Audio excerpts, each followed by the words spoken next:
Hey, come on! You gotta let me back in! I'm a VIP! Does that stand for very inebriated pianist?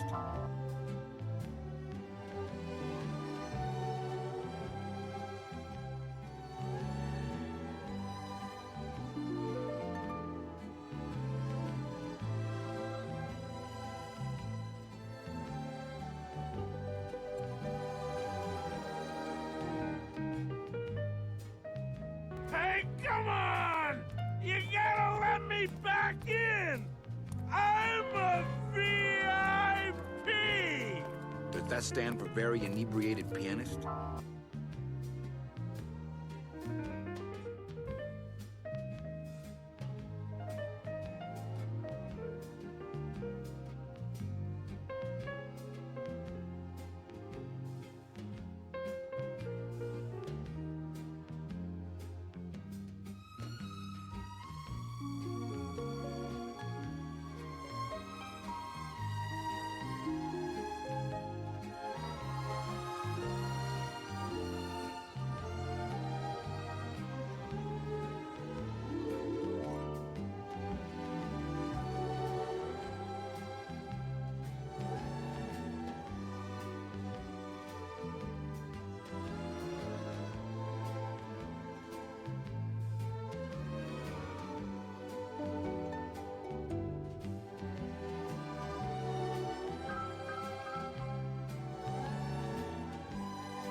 Hi guys, hello.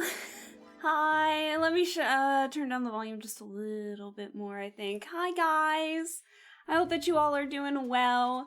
Hello. I saw a couple No, I don't need to turn down the music. I saw a couple of you had given me some resubs, so thank you so much. I really appreciate it.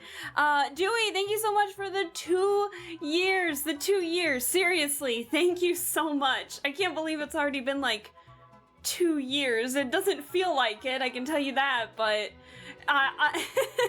time is going fast.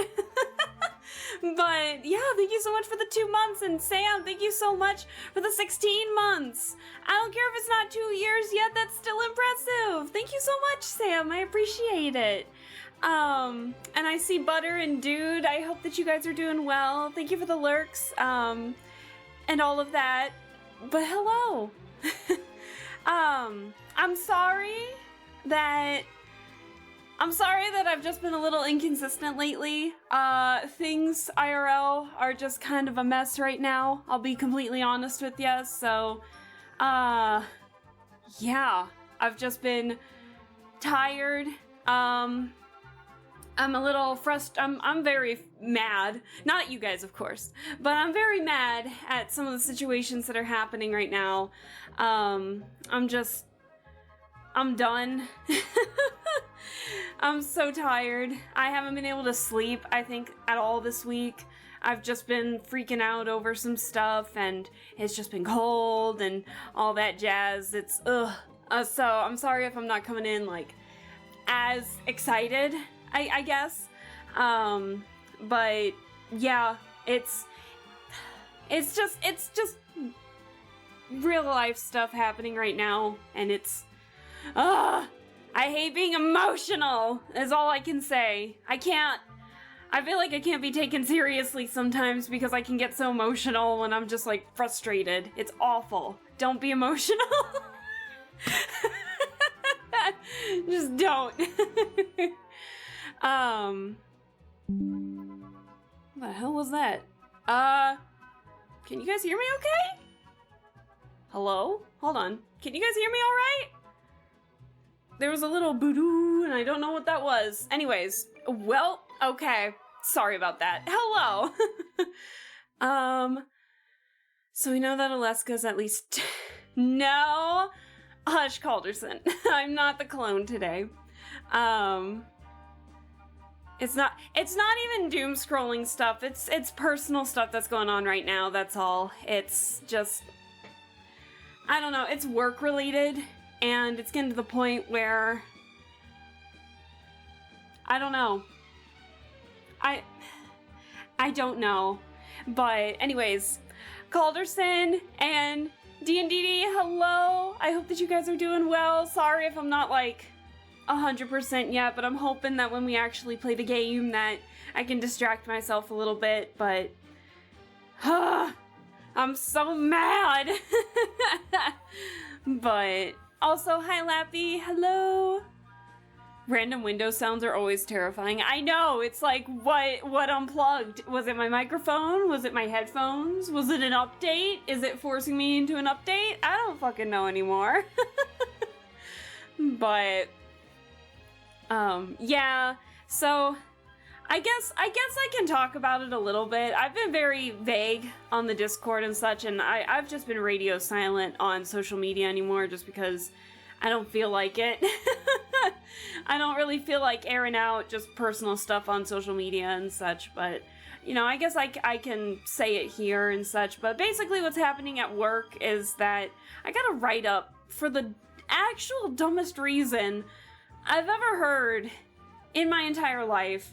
And I feel, maybe, I don't know how it is in, I guess, in typical workplaces, but I guess in previous workplaces that I've been in, I don't know.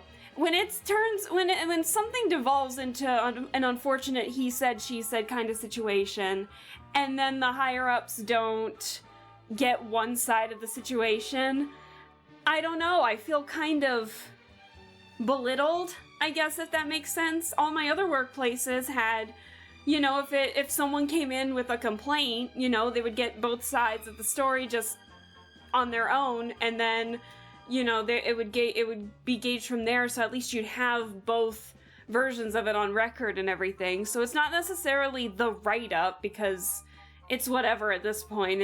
I can't change that, but it's more of the fact that it was just automatic, the side was automatically taken, and I guess apparently it was supposed to just be a complaint, but apparently the higher-ups, because this new department opened up about like 6 months ago, and so I had to be in the 6-month review, and yeah, it was, I don't know, I got blindsided by it. And I was just, I guess the higher-ups, I was told that it was the quote-unquote talk of the higher-ups because they want to maintain a high reputation for this new department to be like, oh, it's a worthy investment, so I guess to show that they mean business, I was given a write-up, and so, I don't know, it's just, and then, of course, you know, this week, because this write-up thing happened like last week, towards the end of it, but then like this week, I had my 6-month performance review, and so I thought it was just going to be the complaint that was going to affect it, but it turns out I got fucking screwed over by my supervisor, because apparently, I don't know, I guess they were telling, you know, their supervisor, who's like one of the higher ups, like, oh, I discussed everything with her and I got blindsided by a bunch of stuff that was considered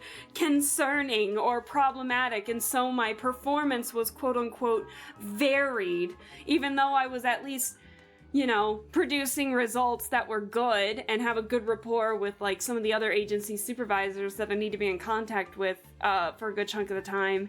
And it really has me thinking, like, I don't think I've really, outside of my own department, I don't think I've really ever felt comfortable with a handful of these supervisors for a while now, and so it's just, I don't know. So, yeah, I was told that I was rejecting ideas, that I was spacing out, that I was rude to other things, and so I ended up being able to talk with the one who's giving me the review, which was their supervisor, my supervisor's supervisor, and I was trying to explain the situation, but of course, you know, I get emotional when I'm frustrated, so I don't know if I was taken seriously, but it was just, it's so frustrating because I was able to fight back everything that was told on the, you know, on the reports that was labeled as concerning or me not doing my job or what was labeling my performance as varied. And so, you know, I have a chance to at least write to this supervisor, like, my sides of things, of what's going on, but it's, I don't know. I'm so tired, and of course I'm a worrywart, so I haven't been sleeping because of it. I know I'm stressed, but I feel numb. I don't know how to describe it. I'm so irritated, and I know everyone kind of faces this at work, but it's so jarring when it's like my department seems fine. My supervisor and I thought we were getting along really well, and so to be blindsided by something like that where I'm like rejecting ideas or spacing out when I should be working, it's like, well, I don't know, sometimes I have to look away from the computer to think sometimes because I don't want to stare at the screen 24/7. I don't know.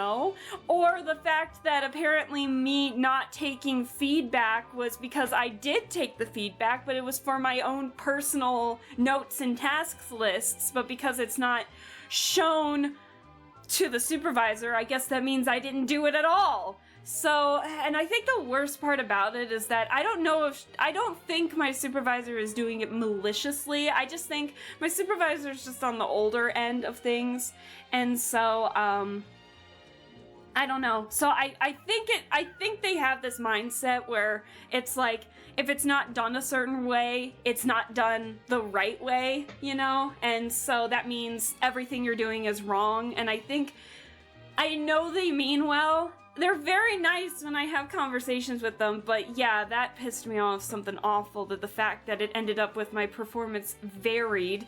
And I couldn't get a straight answer when I asked if it will affect my pay, because apparently my performance was varied, and now I'm on like a because apparently the complaint was because I had made rude comments and had a rude tone to the person, you know? After being interrupted 5 times in a row, of course I had to eventually say, look, you know, let me finish what I'm trying to say because I want to make sure I'm doing it right for you. While I will admit I did get a little snippy with the tone. I didn't use any you accusatory statements. I didn't say anything rude to the person who made the complaint, but because it ended up in a he said, she said kind of situation, I'm screwed either way. So, I don't know. This performance review has truly made me think if I want to stay here at this job.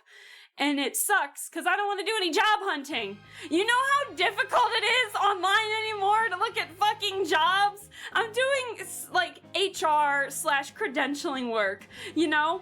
And out of curiosity, I went on fucking ZipRecruiter, right? You want to know the results that I got when I looked up credentialing or HR generalist or HR operations and compliance jobs, which is kind of like internal HR jobs. You want to know what I got instead? I got a line cook, I got a waitress, I got a busboy job. It's like, bruh, this is nothing related to what I put in the search bar. And it's like, never look up jobs on ZipRecruiter because, I guess they go off of how much money they get from certain businesses to promote it, so even though you're not actually searching for it, that's the results you get. So not one job was credentialing when I looked up credentialing on ZipRecruiter. And then I got one HR operations and compliance results that was related to HR, but it was a recruiter. I'm not looking for that because I'm not doing that anymore. So it's so weird. I don't get it. So yeah, I don't know.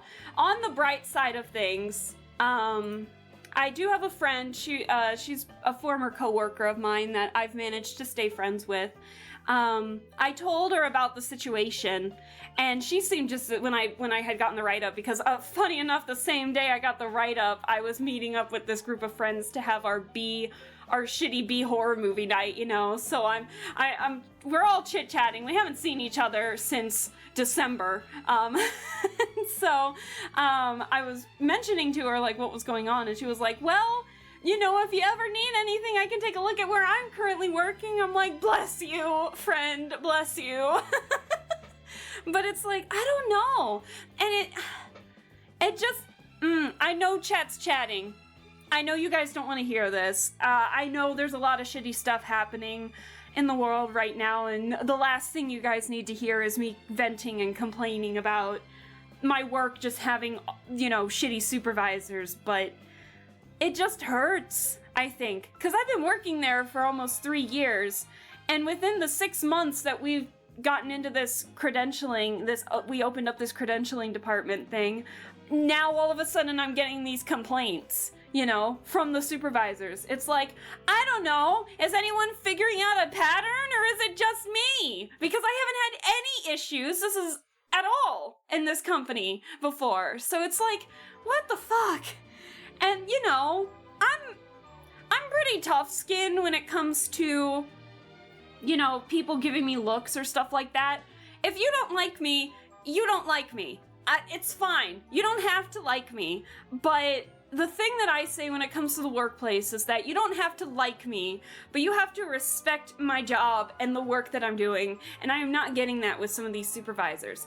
You know, I've had some supervisors actually give me the up-down look and grimace at me. And yet I didn't put in a complaint because I was just like, okay, well shit, that person just doesn't like me, you know? I'm like, whatever. But the one fact when I get a little snippy because this person who was looking for my supervisor, you know, but I was actually able to help out because it was a pretty general question. All of a sudden, this person suddenly knows what they're looking for and proceeds to tell me how to do my job, and I get snippy a little bit when I'm like, hey, you know, I need to finish what I'm trying to say. I want to make sure I'm doing this right. Admittedly, with a more snippy tone, I will admit to that. I was wrong for doing that. But then all of a sudden, I get a write-up because of it. It's like, I hate supervisors like that. I do. I really do. So, you know, the minute that I realize that this affects my pay, I think I'm out of there. Because I don't know if I can... My department is great. I love the people that I'm working with, you know, right outside of my supervisor temporarily for right now, until we can figure out what's going on with that. But like my other coworkers, great! I love them. They're fantastic. But I don't feel like I can grow if these supervisors aren't allowing me to do a job that they're asking. Like, what happens if my supervisor is out? Are you just gonna wait and let the shit sit there? Or are you gonna at least see if I can do it, you know? I don't care if my supervisor has been here for years and years. This is my job too, you know? It's like, like, come on. Yeah, like I said, you don't have to like me in the workplace, but I respect the work that you do because they do a good job. They do a good job with the clients that we work with. I don't want to jeopardize somebody's job just because they don't like me, you know? I respect the work that they do. They're not reciprocating that back. And I feel belittled. I feel like I'm not going to be able to grow in this environment. And it sucks. You know, I want to be surrounded by people who, you know, it's like, where you understand that they're having a bad day. I will admit, don't get snippy with your coworkers. It's not their fault if you have a bad day. And that is on me. I will own up to that. And that's why I'm not upset about the write-up itself. I'm upset over the fact that, you know, this higher up is, you know, telling me, oh, I've discussed this with your supervisor, and then I get blindsided with a bunch of weird examples that I'm able to counteract literally right there, you know? So, I don't know. It's frustrating. And so I'm not the leadership type. I'm not gonna be someone who takes a higher up job. I will admit, that'll be too stressful for me. But I am there to do my job. I am there to at least grow, to show that I can do my job accurately and with, you know, with precision, and I can do my job perfectly for you guys. And I feel like not you guys, I meant for my coworkers. But I feel like I can't do that. And I feel like I haven't been able to express it either, because I feel like the minute I say something, it's gonna be taken as, so you hate this person, you know? And so I just don't feel comfortable kind of saying this. So thankfully, this higher up who did my review kind of realized that something's off a little bit. And so they're giving me the opportunity to write out a thing so at least they have it in writing in terms of both my side of the complaint and of the complaint that actually gave me the write-up in the first place, and my review in terms of what seemed contradictory to me and how it's affecting my work and stuff. So thankfully it's fine. And it's just, I don't know, I'm very frustrated. And I haven't been able to sleep because of it, because I'm so wound up, and my medicine's no longer working, so now I need to talk to my doctor about getting a higher dose, because this brain medicine is not braining correctly. I'm like, I'm so tired. I'm ready to cry right now. I'm so emotional for no fucking reason, guys. It sucks. It sucks. I laugh because it hurts. No, I'm kidding. Anyways, I'm sorry. That's what's been going on. I know compared to like other stuff that's been happening in the world, this could be considered a first world problem, you know? But I don't know. My dad's got a saying, and I've brought it up a handful of times, is that, you know, you gotta look out for number one. You gotta look out for yourself. And right now, I think I need to put my foot down, so... And if that means I have to quit this job and look somewhere else, if I have to move again, so fucking be it, you know? So, yeah. But I don't want to undermine, you know, some of the other stuff that's happening around the world right now either. So I appreciate you guys. I appreciate you understanding that I can't look at chat right now or else I'm gonna get mega distracted. I promise I will read these back, but seriously, yeah, I'm frustrated, and I wish I can find an environment that I can feel comfortable, you know, letting them know if something feels off. Because I want to be in an environment where everyone feels comfortable and safe with each other, you know?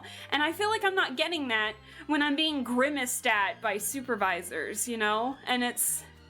At least with the supervisors that I talk with on the regular...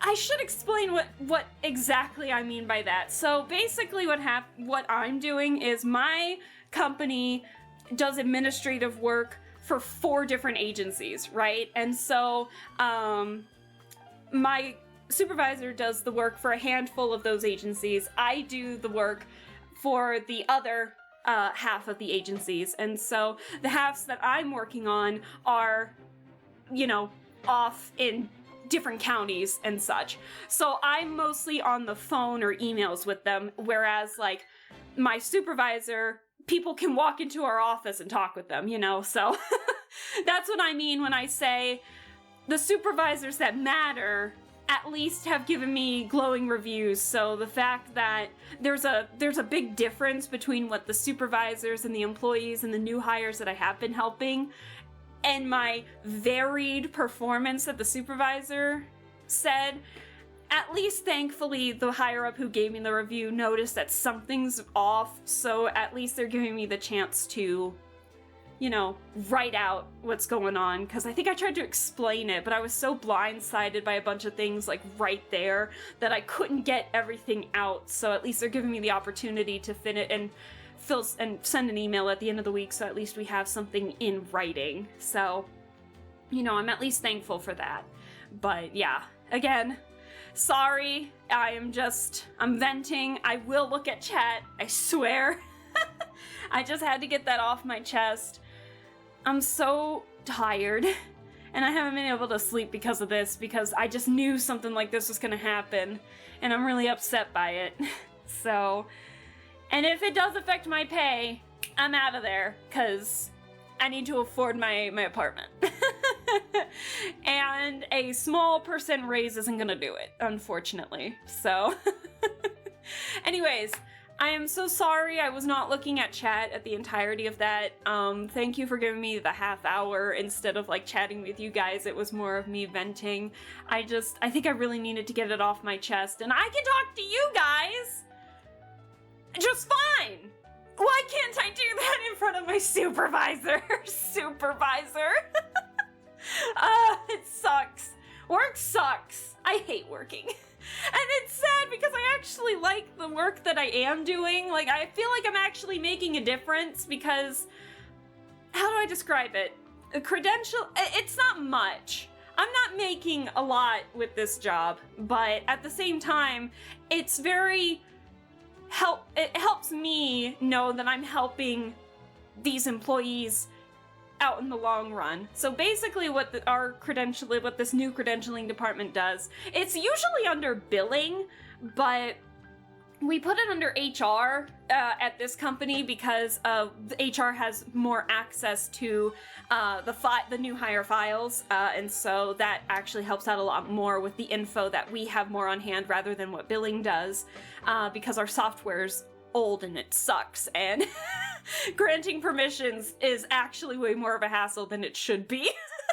And so, basically, at least where I am, when an employee gets a license, like a social work license, a counselor license, a psychologist license, a doctorate, a doctor's, psychiatrist, or a registered nurse, nurse practitioner, a licensed practical nurse. Yeah, they're all different. All the nurse things that I mentioned, they're all different.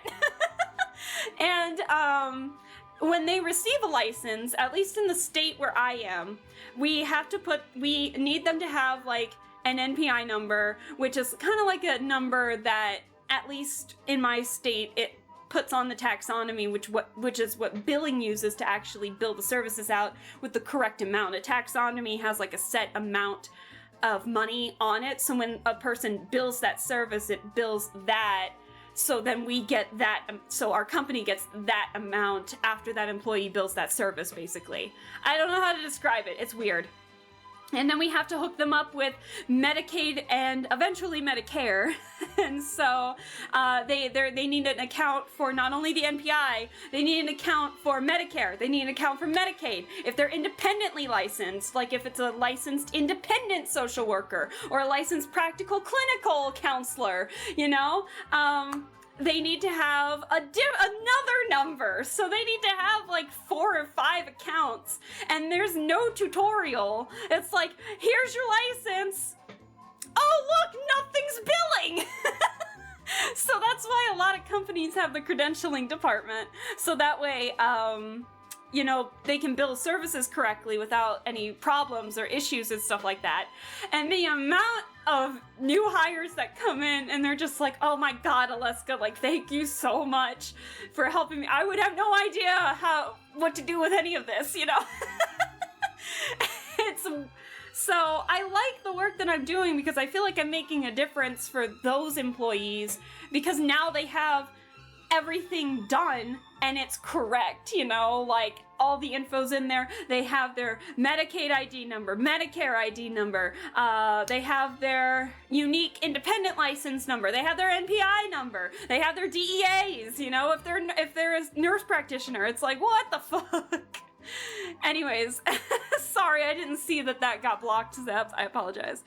Anyways, I'm sorry. And now I'm going on to like what I actually do for work.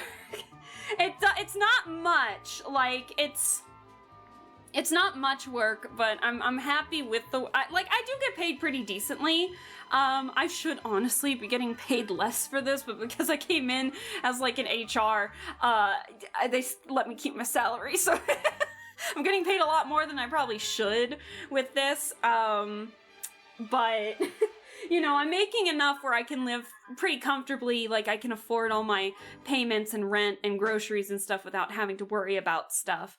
Cause I'm all by myself.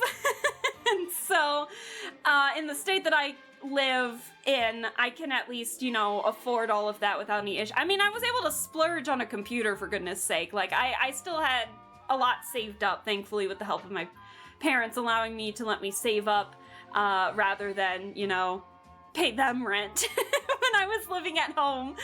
So, it's, you know, but it sucks, because it's like, it's good pay, and I like the work that I'm doing, but if the supervisors don't want to let me grow, it kind of sucks, you know, or they don't trust that I can do my work. It makes me feel belittled just because haven't been there nearly as long as like some of these other people.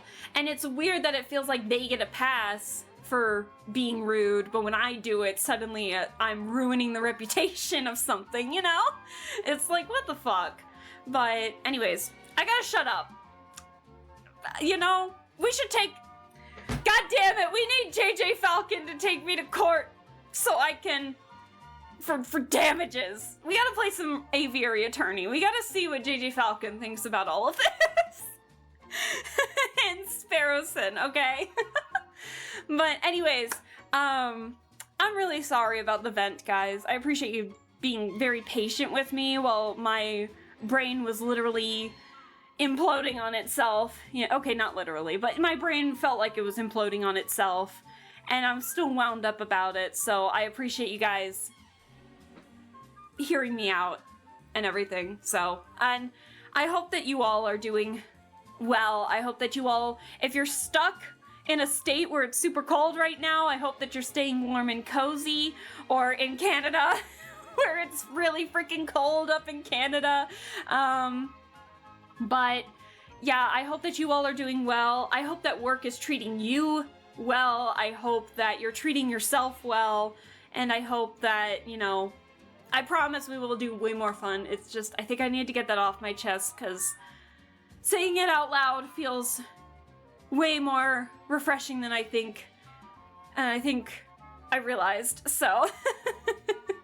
But anyways, I gotta blow my nose. I'm so sorry. But I'm gonna do a quick overview of everything real quick. just to make sure I'm saying hi to everybody that's in here and I didn't scare anybody off. But thank you guys so much for just being understanding in terms of why I might have had to cancel stream because I was freaking out and I didn't feel like I could I could be happy on stream for you guys at the moment, and I want to be happy for you guys on stream. I know you guys are probably in the chat just being like, you can vent, it's okay. I still feel bad.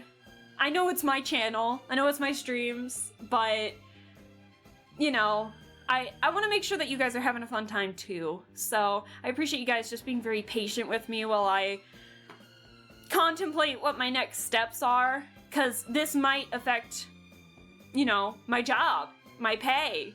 And so I want to make sure that I'm in a good environment for you guys to have fun with me on these streams. So, and I like streaming to you guys, but there were just some times where it was like, I can stream today, and then I start thinking about it, and I'm like, you know what? The bed sounds nice. You oh my god. look like a fellow entrepreneur. Oh Let me my shake God. your hand and collect your genius germs. Bean, hello, Bean. Oh my gosh, how are you doing? I hope you're well. I saw that you were live earlier. I hope things are well. You just missed me venting about my work for 37 minutes. Oh no. But I'm actually just getting ready to get the game. I'm doing a quick glance through of chat just to make sure I didn't miss anybody, because I had to look away while I was venting or I would have gotten distracted over what was happening. But we need a good break. We need a good break from whatever I was venting about to say hi to Bean and hello to the Raiders. Bean is a Unicorn Hitman VTuber who plays a lot of retro horror, third-person horror games, horror visual novels. We found each other playing the Spirit Hunter series and everything. Bean is awesome, very chill, a very fun streamer to just hang out and watch with. So Bean deserves all the follow she has and a bag of chips. So go follow Bean if you're not yet. She's awesome, an awesome VTuber. And You look like a What? fellow entrepreneur. what? Let me shake your hand and collect your genius germs. Why are you raiding again? How are you raiding again? What? Wait, what? Bean, wait, how are you raiding again? Oh no. Hello Raiders 2.0. Hello. Oh no. Twitch is a little drunk there, I think. Did I raid the first? You did! Yeah, it said that you raided with a party of like around 17-ish, and then all of a sudden we got a second one that said like with a much smaller party, which that's totally fine. But yeah, we got the raid message the first time and everything. I was just shouting you out, actually. Oh my god, can I shout you out again? What? I know! Oh no! And I was too busy scrolling up at chat because I was venting about work for like 40 minutes, so I was making sure that I'm scrolling down real quick to say hi to everybody that I missed while in the middle of my vent and everything, so I didn't even see who was here! Oh no, can I give a second shout out? I can't. What? I have to wait 57 minutes before I can give Bean a shout out? Another one? What? That doesn't make any sense. Well, Bean, I shouted you out. I said that you were awesome and you deserve all the follows that you have and a bag of chips and the kind of games that you played and how we found each other through Spirit Hunter. And yeah, I'm pretty sure chat knows to give you a follow because you're awesome. Twitch hates me. I feel like Twitch has hated everybody for a little bit there. You're fine. You can do the exclamation SO at channel name. That's no space, of course. That is true. I could do that. But anyways, 1 hour cooldown on shout out to the same person? Oh, I didn't know that. Oops. Anyways, Bean, hello! Like I said, you missed me venting about work and how I've been freaking out about it for the past, like, almost week now, I think. I'll give you the quick synopsis. Anyways, I got written up because apparently my tone was really rude to somebody. to a manager. And so because the department I'm working in right now is relatively new, the higher ups didn't get my side of the story because they wanted to uphold the reputation that this new department needs to gain because it's new and they got to make sure it's a worthy investment, so they didn't get my side. And it turns out my supervisor kind of screwed me over during my 6-month review, which happened like 4 days after this write-up. I thought it was just gonna be the write-up that would have caused some problems, but nah, my supervisor's over here just being like, oh yeah, she doesn't take any feedback. She spaces out at work. She's not doing her job. And I'm just like, what? And I was like in near tears because it might affect my pay. So I already vented about it for like 40 minutes. I'm not doing another 40. But long story short, your girl's mad and I'm numb at the same time. And I was freaking out, which is why I had to cancel stream a handful of times last week because I was really freaking out about it. But I'm genuinely considering looking for another place to work. But job hunting already sucks. Like, I haven't quit or anything, I'm still working there, but it sucks right now, but thankfully I've got some friends who are willing to give me like a shout out to their places of work in case the worst case scenario happens and I do have to quit. So thankfully I've got some good friends who are allowing me to do that and stuff. So yeah, and we're gonna be playing some Aviary Attorney, but we haven't yet, and that's my bad. I gotta blow my nose real quick. But yeah, for any raiders that are coming in who want to hear the 40 minutes of me venting and nearly crying, you can watch the VOD later about how I've been feeling. Excuse me. But anyways, I think that's enough. I think we need JJ Falcon on the case. I think he needs to represent me. And we need to play some Aviary Attorney. But honestly, I'd look elsewhere too. If they act like that now, they'll continue. But finding a job now sucks. I was mentioning how on ZipRecruiter I was looking up positions that I've been doing or have been doing in the past, and I was getting like, because I'm in HR, I do the more internal HR, and now I'm doing like credentialing work, and which is somehow connected to HR, don't worry about it. In this company it is. And so I was looking up credentialing and I was getting like on ZipRecruiter, line cook and waitresses, and I was like, that's not what I searched. So it's been a mess. But let me say hi to everybody real quick who I missed, and then we'll play some Aviary Attorney. But like, seriously guys, I was getting some quick glances there, but thank you so much for the kind words. Bean, while I'm looking through and leafing through the chat that I missed during my venting, you're more than welcome to talk about yourself, and you're more than welcome to talk about what you did on stream. If you need to lurk or do a raid and run or anything, go ahead and do that. That's totally fine. But yeah, it's open for you. Feel free to talk about what you were doing on your stream. And before I actually look through here, hello officially raiders, I'm Aleskabel, and I guess I vent a lot. I have some long-winded vents. I have got opinions about my workplace. And so, I don't know, but I try not to do that too much, but yeah, I am just a VTuber who wants to be a cute anime girl on streams, and so we got like a retro futurism aesthetic going on for the time being, which I really adore and love. We play a lot of different games here, really anything that catches my eye, but we also play a lot of horror, if you're coming in with Bean. My main go-tos are like point-and-click adventure, mystery, detective type games, kind of like the one we're playing today, which is Aviary Attorney. But I also do some drawing and obviously some just chatting, which I probably should have made this just chatting first. I hope people aren't coming in here and being like, who is this girl and why is she just venting? when she should be playing Aviary Attorney. But anyways, I saw Barry in the chat, and Lappy, of course. Let me do a quick glance through. I see SK, I saw Tsunami, I see Zep, of course, I saw Val, hi. I'm sorry if you all were just waiting for me to play the game. We just yapped, I ordered some soup, that's it. Oh, you gotta let me know what kind of soup. Lovely day. I do need to hydrate after But that, alas, Tsunami. I Thank am you. dehydration, so I must consume drink. Alright, I'm hydrated. Deep breath.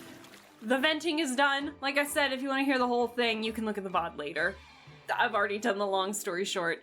Work and being weird. Hey, bitch!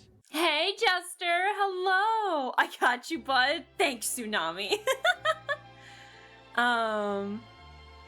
What? Let me actually do one more quick glance through to make sure I'm not missing anything super bad, but I see Sam's comment closer to the top. People need to be able to fight their bosses occasionally. Yeah, we do. Yeah, we do. But I got a good laugh out of me. Thank you. Manager gave me a write-up one time for doing the thing he told me to do because someone complained to his boss. Oh, dude, that sucks. Oh my god. Lappy says that your daughter's playing soccer, may not be paying full attention. That's okay. That's okay, Lappy. How is everything up there in Canada for you? In terms of how warm or cold it is? Because it's still in the single digits where I am right now. Being self-aware about mental health sucks sometimes. I know that it's something my mind is blowing out of proportion, but my brain hasn't gotten the memo. My brain right now is like the embodiment of that one dog in the room full of fire, just being like, this is fine. That's my brain right now. And the medicine's not working right now. Oh no. Exploding them with my mind. Hell yeah. Let me do one more quick look here. And someone already said it, but I'm sorry you went through all that. No one should be put in that position. Thank you, Barry. I appreciate that. No, seriously, thank you. It does mean a lot. I just figured, I feel like you guys deserve to know a little bit. So, Zeb, thank you so much for the stream streak. I appreciate it. 7. I like how you put that all in caps and indent. Oh, no.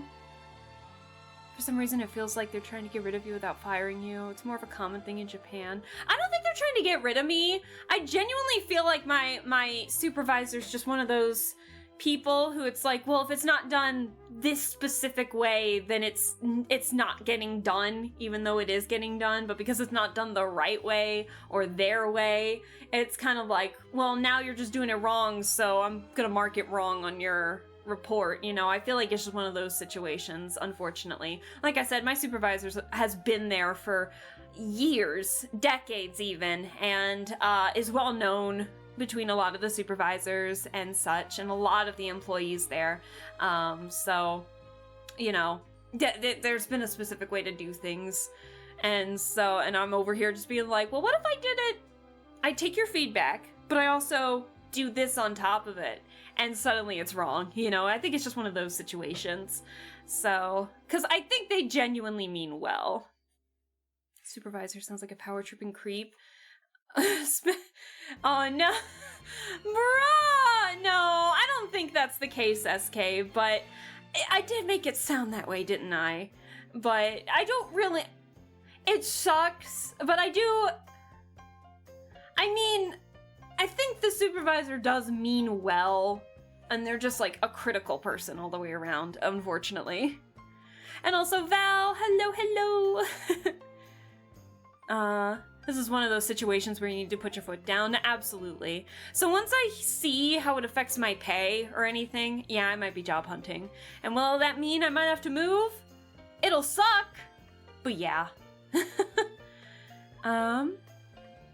Some people just suck in the workplace. Fingers crossed you can find one soon that treats you better. Thank you, Zap. I appreciate that.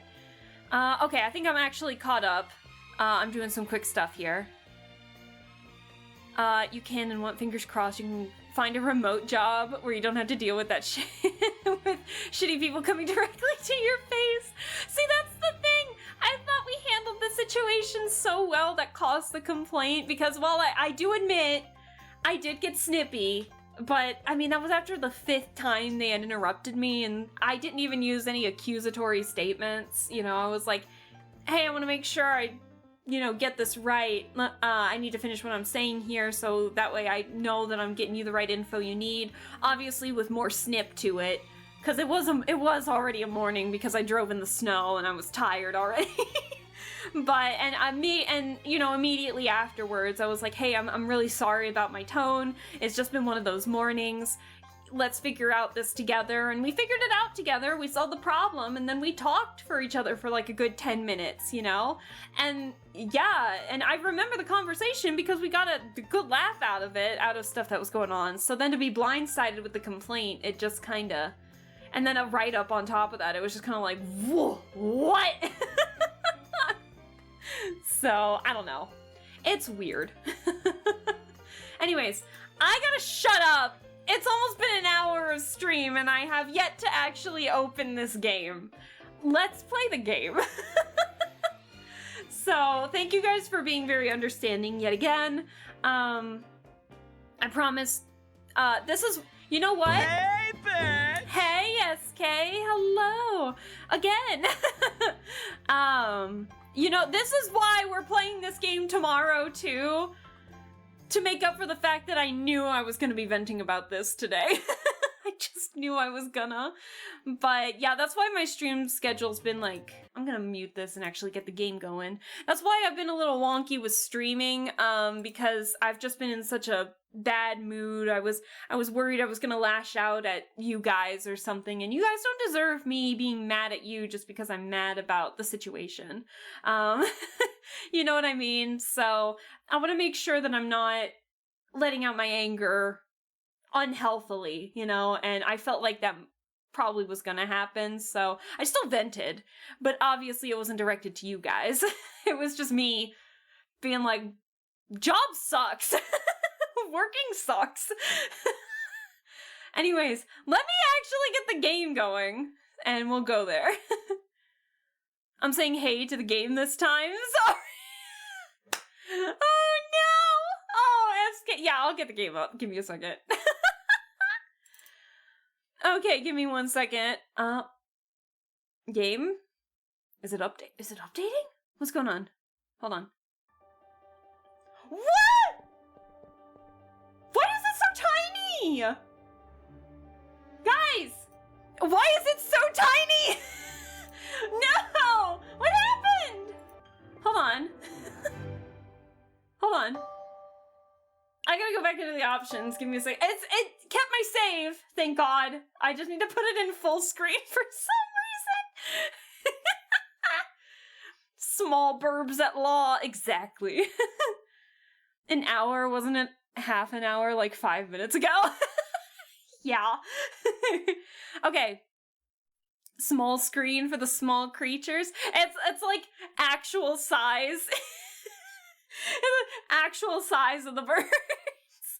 You know, this game got me thinking, how tall is everybody in this game? Like, are they animal hybrids? Let me get the game going, hold on. Are they actual, like, animal hybrids where JJ Falcon is, like, 6 foot tall or something?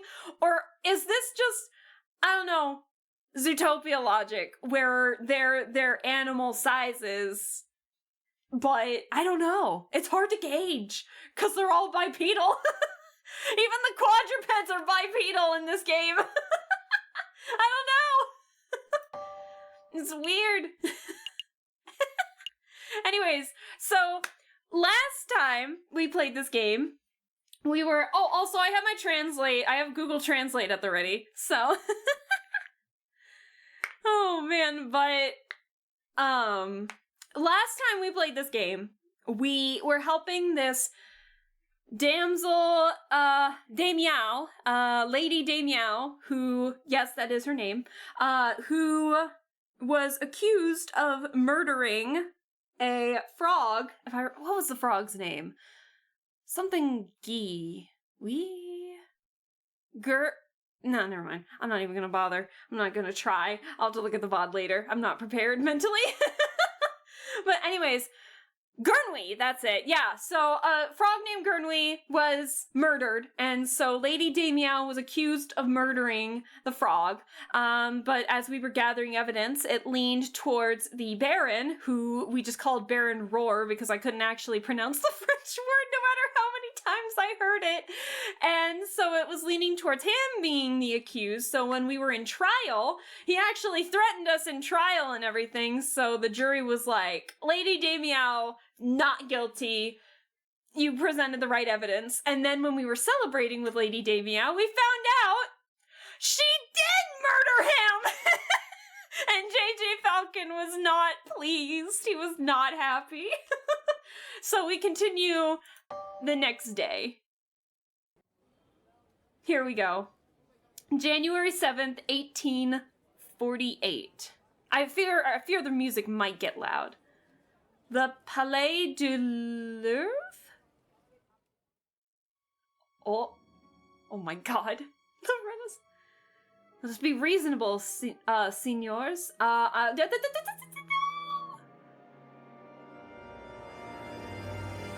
There's no misunderstanding. In the name of the king, arrest the Spaniard. What? Oh. A fox among wolves. I'm sorry, I was too busy trying to figure out what the French word was. Anyways, the music may get loud. I'm gonna keep it where it's at for now, but if it gets really loud, I'm actually gonna turn it down just a teeny bit. If it gets loud, you guys know the drill. Let me know. There's French in here. There is French in here, unfortunately. Your monitor is now CGA 320 by 200 resolution. Oh god. Ace Attorney, but Phoenix Wright brings the bird back as a witness. Also, Phoenix Wright would fit right in. Mythical bird. That is true! The legendary Phoenix Wright. Oh my god. That'd be perfect. Actual Phoenix. Alright. I can't see the end of the horizon. Hatsune Miku! Hatsune Miku! Anyways, this is Sparrowson. He's our little... he's like our Watson. But a very funny Watson. I like him. I need a sip of water. Now, what voice did I give him? What voice did I? I don't do well with voice impressions or, like, tonal shifts or anything. My new Falcon wouldn't feel like turning up to the office on Friday. See, sounds like he has footsteps. But now it's midday on Monday and there's still no sign of him. This is becoming a little concerning. Are we playing as Sparrowson? Oh, I like Sparrowson. Maybe I should go look for him. I should probably go find him. His home would be a good place to start, but the bird brain never gave me his address. What? What do you mean? I forgot they have people hands. They do! Maybe they are, like, human-sized. Maybe this is a timeline. Maybe this is like a timeline where humans don't exist. We're all animals of human size. Well, shoot, I have a drawing idea now. Go for it, Sam. I'll just have to find him the hard way. Uh-oh. Let me see. Aviary Attorney Office, that's us. That's where we're at right now. La Concierge, is the jail. Chateau Crinière? I think that's what that was. That's where the first murder took place. That's the Baron's place. Palais de Justice, which is the judge's place. Anyways, maybe start here?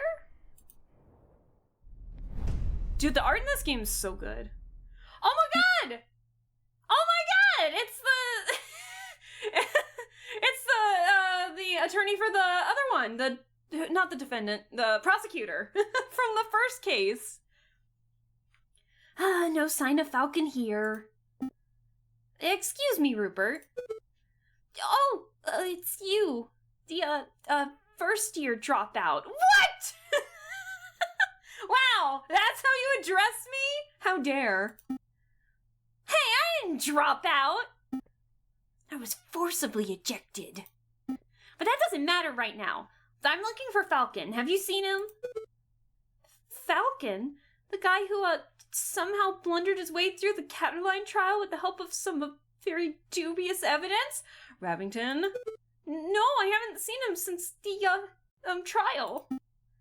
Oh, well, thanks anyway. God damn it. Wow, very backhanded. Let's try Chateau Crinière. Excuse me, Mademoiselle is it Dehau? Dehau? I think. Down here. Oh, there you are. It's Sparrowson, right? That's right. I heard about the case you were involved in. I never would have thought that the Baron was a murderer. He always treated me with the utmost respect. But then I suppose it makes sense that the most ruthless killers are the ones that can put up the best facade. Yeah, I suppose so. Yeah, we were out facade, I guess. Say, how's your friend doing? He seemed a little down last night. Oh, you've seen him? Yeah, yes, he was brooding in the corner of Le Canard? What the fuck? How was that pronounced? Joy Lappy! Lappy, where are you? Hold on. Give me a second. I know it means like joy or happy, obvious. How is it pronounced? Hold on, let me get my Google Translate. One sec. Hold on. Joyeux. Joyeux. Joyeux? Joyeux. Joyeux? Joyeux. Le canard joyeux. Mumbling and drinking. It was a little depressing, to be perfectly honest. Le canard joyeux. That's a dingy student bar on Rougon, right? It's not dingy. It's just a little rustic. In any case, that's an enormous help. Thanks, mademoiselle. Anytime, Sparrowson. Okay. So now we have a place to go. You know, I am a little curious about what is said at the jail. Give me a sec. Excuse me, monsieur. I'm looking for my friend. Do I look like a lost and found to ya? Buzz off, bird brain. You're also a bird brain. I love this guy. Quark. Alright then. So fast. I love it. Alright. To the bar. He's probably drinking his sorrows away because of what happened. Let me know if the music gets too loud. It's only proper to absolutely butcher every French word because why does it need that many vowels? I love it. They're stealing the vowels. All the vowels. Sparrowson steps through the doors of Le Canard Joyeux, the dingiest student tavern in all of Paris. His nostrils fill with the pungent aroma of sour wine and bitter tobacco. Is it Quanel? Quanel? Quanel? Maybe? I mean, you're a bird. Well, ruffle my feathers if it isn't little Sparrowson. I haven't seen you in years. How are you doing, hun? Hun! I love her already. I'm feeling pretty good, Madame Quanel? Quanel? I'm gonna say Quanel. Thanks for asking. I'm actually here for a friend. He's a big guy named JJ Falcon. Falcon? Yep, that sorry lump has been here all weekend. He's just been moaning and muttering to himself all weekend. Frankly, he's bringing the whole atmosphere down. But I'll take care of him. Thanks, Madame Quanel. It's no problem, hun. He's probably still in the corner of the drinking room upstairs. Oh, there's a card room. Interesting. Okay. No sign of him. Oh, Mon Dieu! I almost stepped on the big fellow! Falcon? What are you doing on the floor? Hey, Falcon! Wake up! Uh-oh. Wow, the bird's completely out cold. He must have drunk this place dry. Let's see, how do you wake up a drunk person? Oh god. Oh god.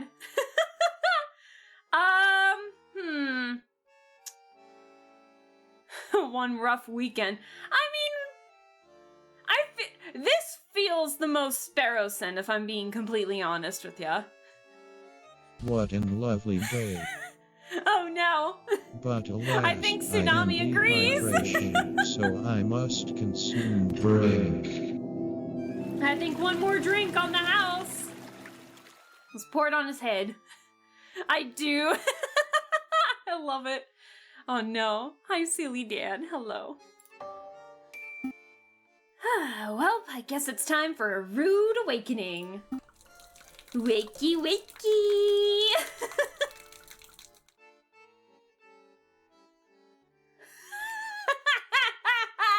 Oh god, I feel kind of bad now, actually. Ah, good, you're up. Are you with us, Falcon? Yeah. Feeling sober? We should probably head back to the aviary office so we can get some work done. I don't understand it, Sparrowson. Huh? I thought I did everything right. I followed all the procedures. I found all the evidence. I presented this case beautifully. And yet a guilty feline walks free while an innocent man sits in custody. What went wrong? Where's the justice? Aww. Aww.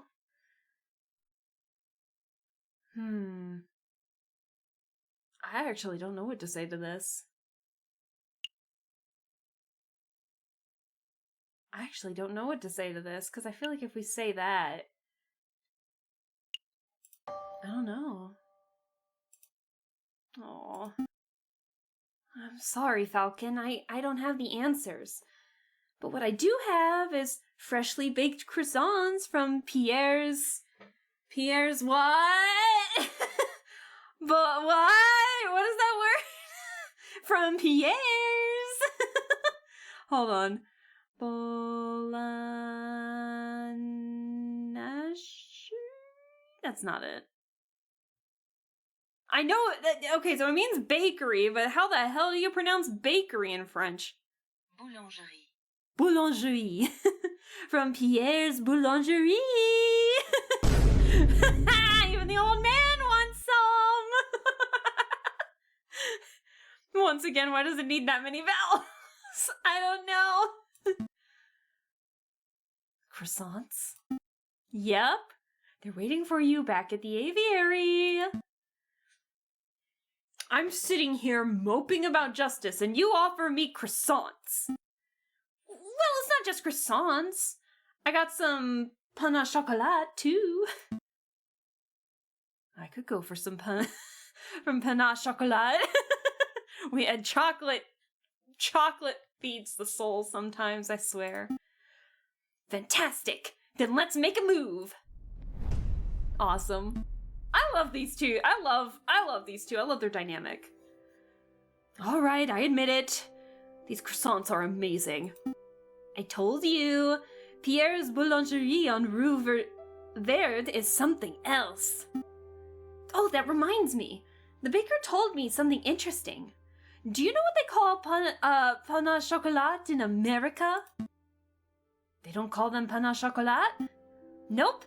Pronunciation difficulties. Don't call me out, game! I'm from the States! Don't call me out, game! How dare you! American is a whole nother language. So what do they call them? Chocolate croissants. I gotta say with the most American accent ever. Chocolate croissants. Croissant. Oh This game is already making me feel better. Now that is funny. It's so funny. Oh! Hi! Hello? Chocolate croissants? What do they call? Profiteroles? I don't fucking know. I gotta P-R-O Profiteroles?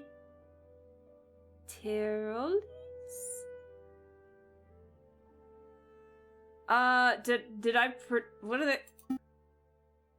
Oh, I think those are still called profiteroles? Profiteroles?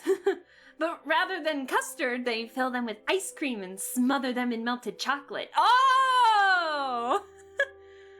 Canada has French as a second language, and I still say we need to make fun of it for the vowels. I'm glad. Alaska going to have the red, white, blue waving behind her suit. Hey, I'm wearing the colors, aren't I? Must be real, the only people in Canada who like French are the French Canadians. Damn, dude. Simply outstanding. Is this the Aviary Attorney? Can I speak to someone, please? Well, what do they call crepes? I know that word.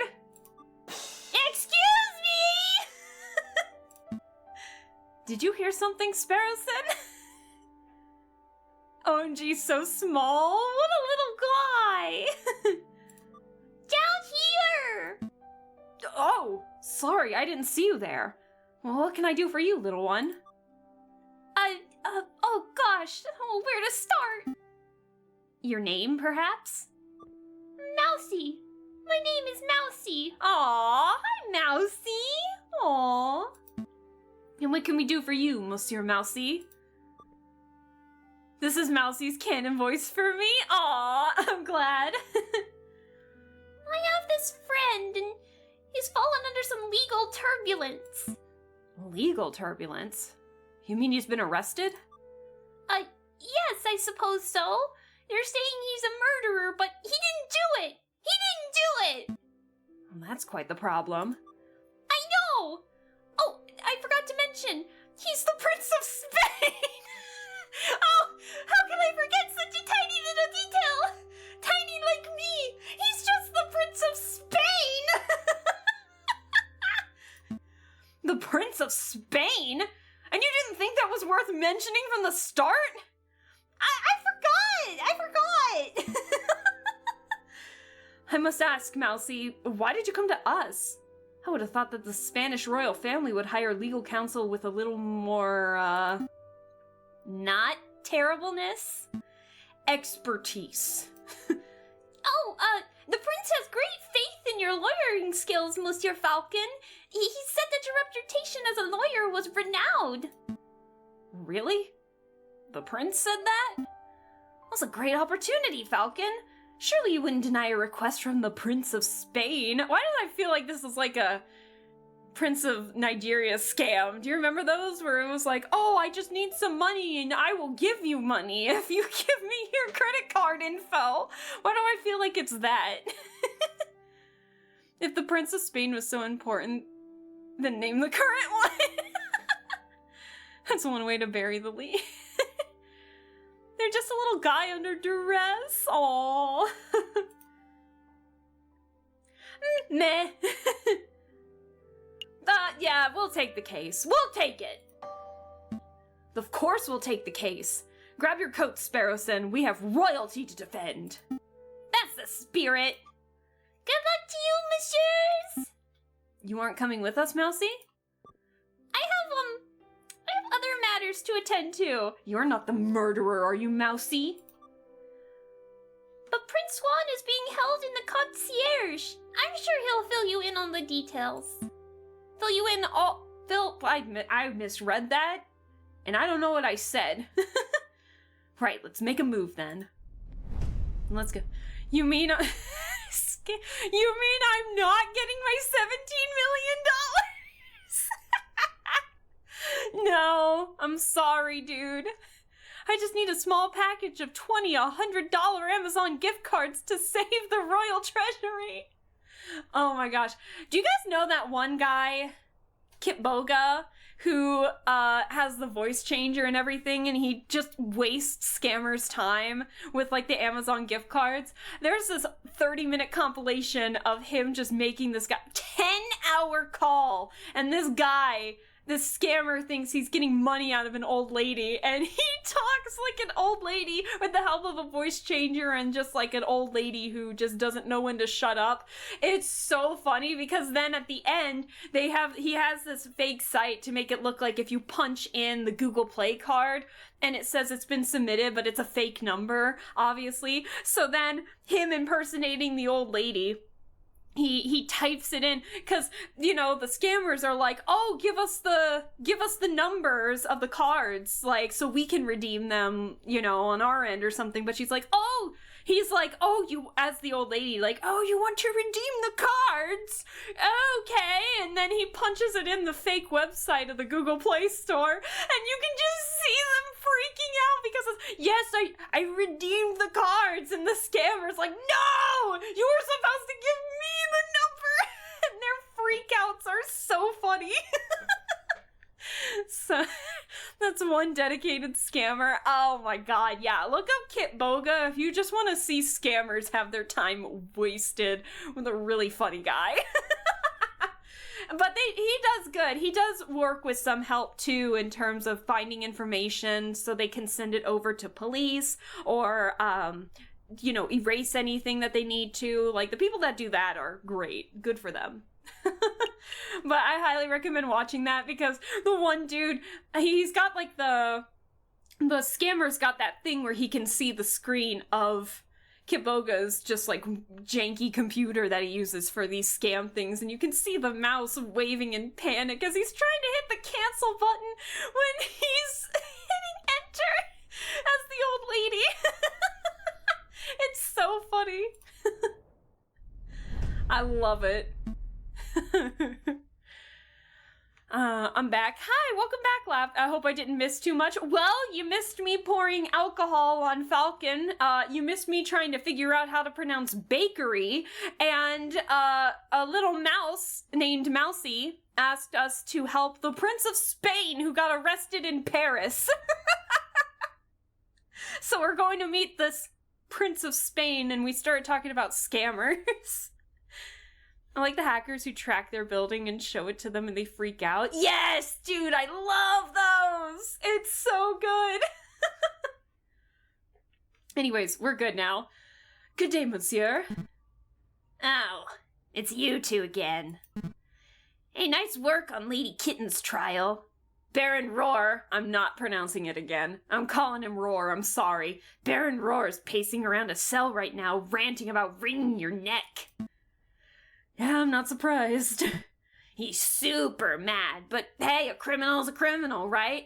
If the lion didn't want a death sentence, he probably shouldn't have killed a guy. He's getting the death sentence? Oh, you're not here to defend him, are ya? Because that would be hilarious. Oh, that would...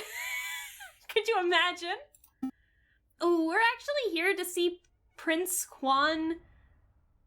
Querido? Juan Querido, heir to the throne of Spain. The mouthy fox, huh? That guy's driving me nuts with his seigneurs and his flamboyant attitude. I say the sooner he hangs, the better! Quark, you can't say that.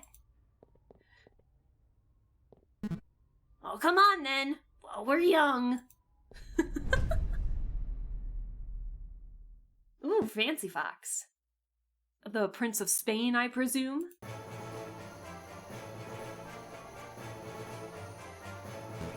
The music? Oh, that was great! Indeed. I am, Juan, is it Querido? Juan Querido or something like that. Heir to the throne of España. And you must be the legendary lawyer, Senor J.J. Falcon?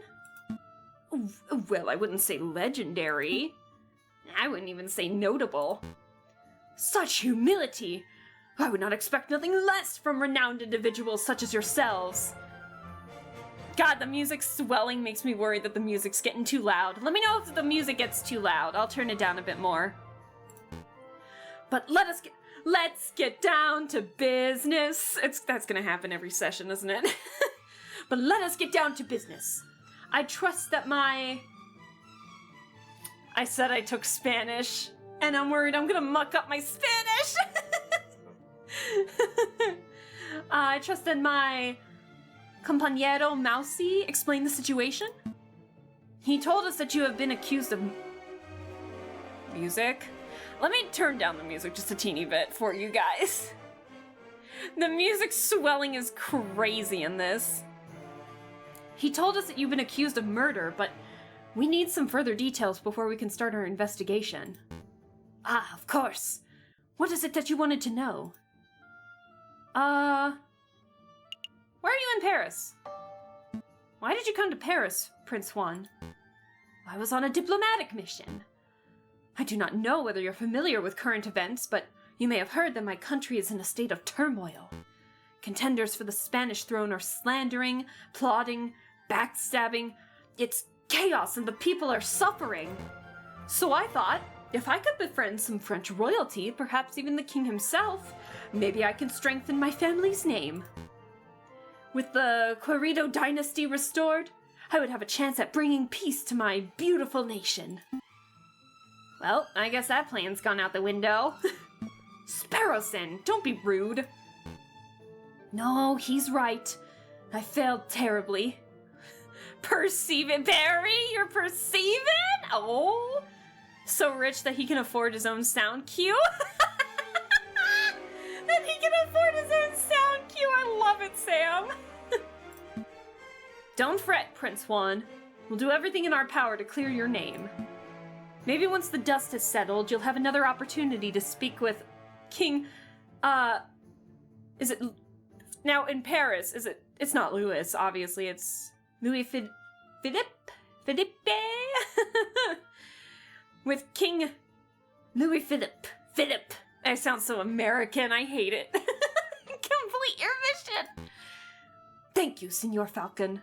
I'm sure you will do your best. Was there anything else you wanted to ask? What are you reading? What were you reading before we so rudely interrupted? Oh, this book? It's a Spanish classic. Don Quixote of La Mancha. Oh, do you know it? I do, actually. I did. Readings for squares? Oh no. I have in fact read it. It's been a while. I think it's been since high school since I've read it, but I did read it. Hello, Evil. Hello. Soon. Don't give us that ominous shit now. Reading is for rich people. Drinking is for JJ Falcon. I've read it. It's a strange story. I don't know whether I'm supposed to be laughing or crying over the hero's misadventures. Indeed, it's easy to read the book as a comedy, but when I look around, I can't help but see all the people who think themselves as knights.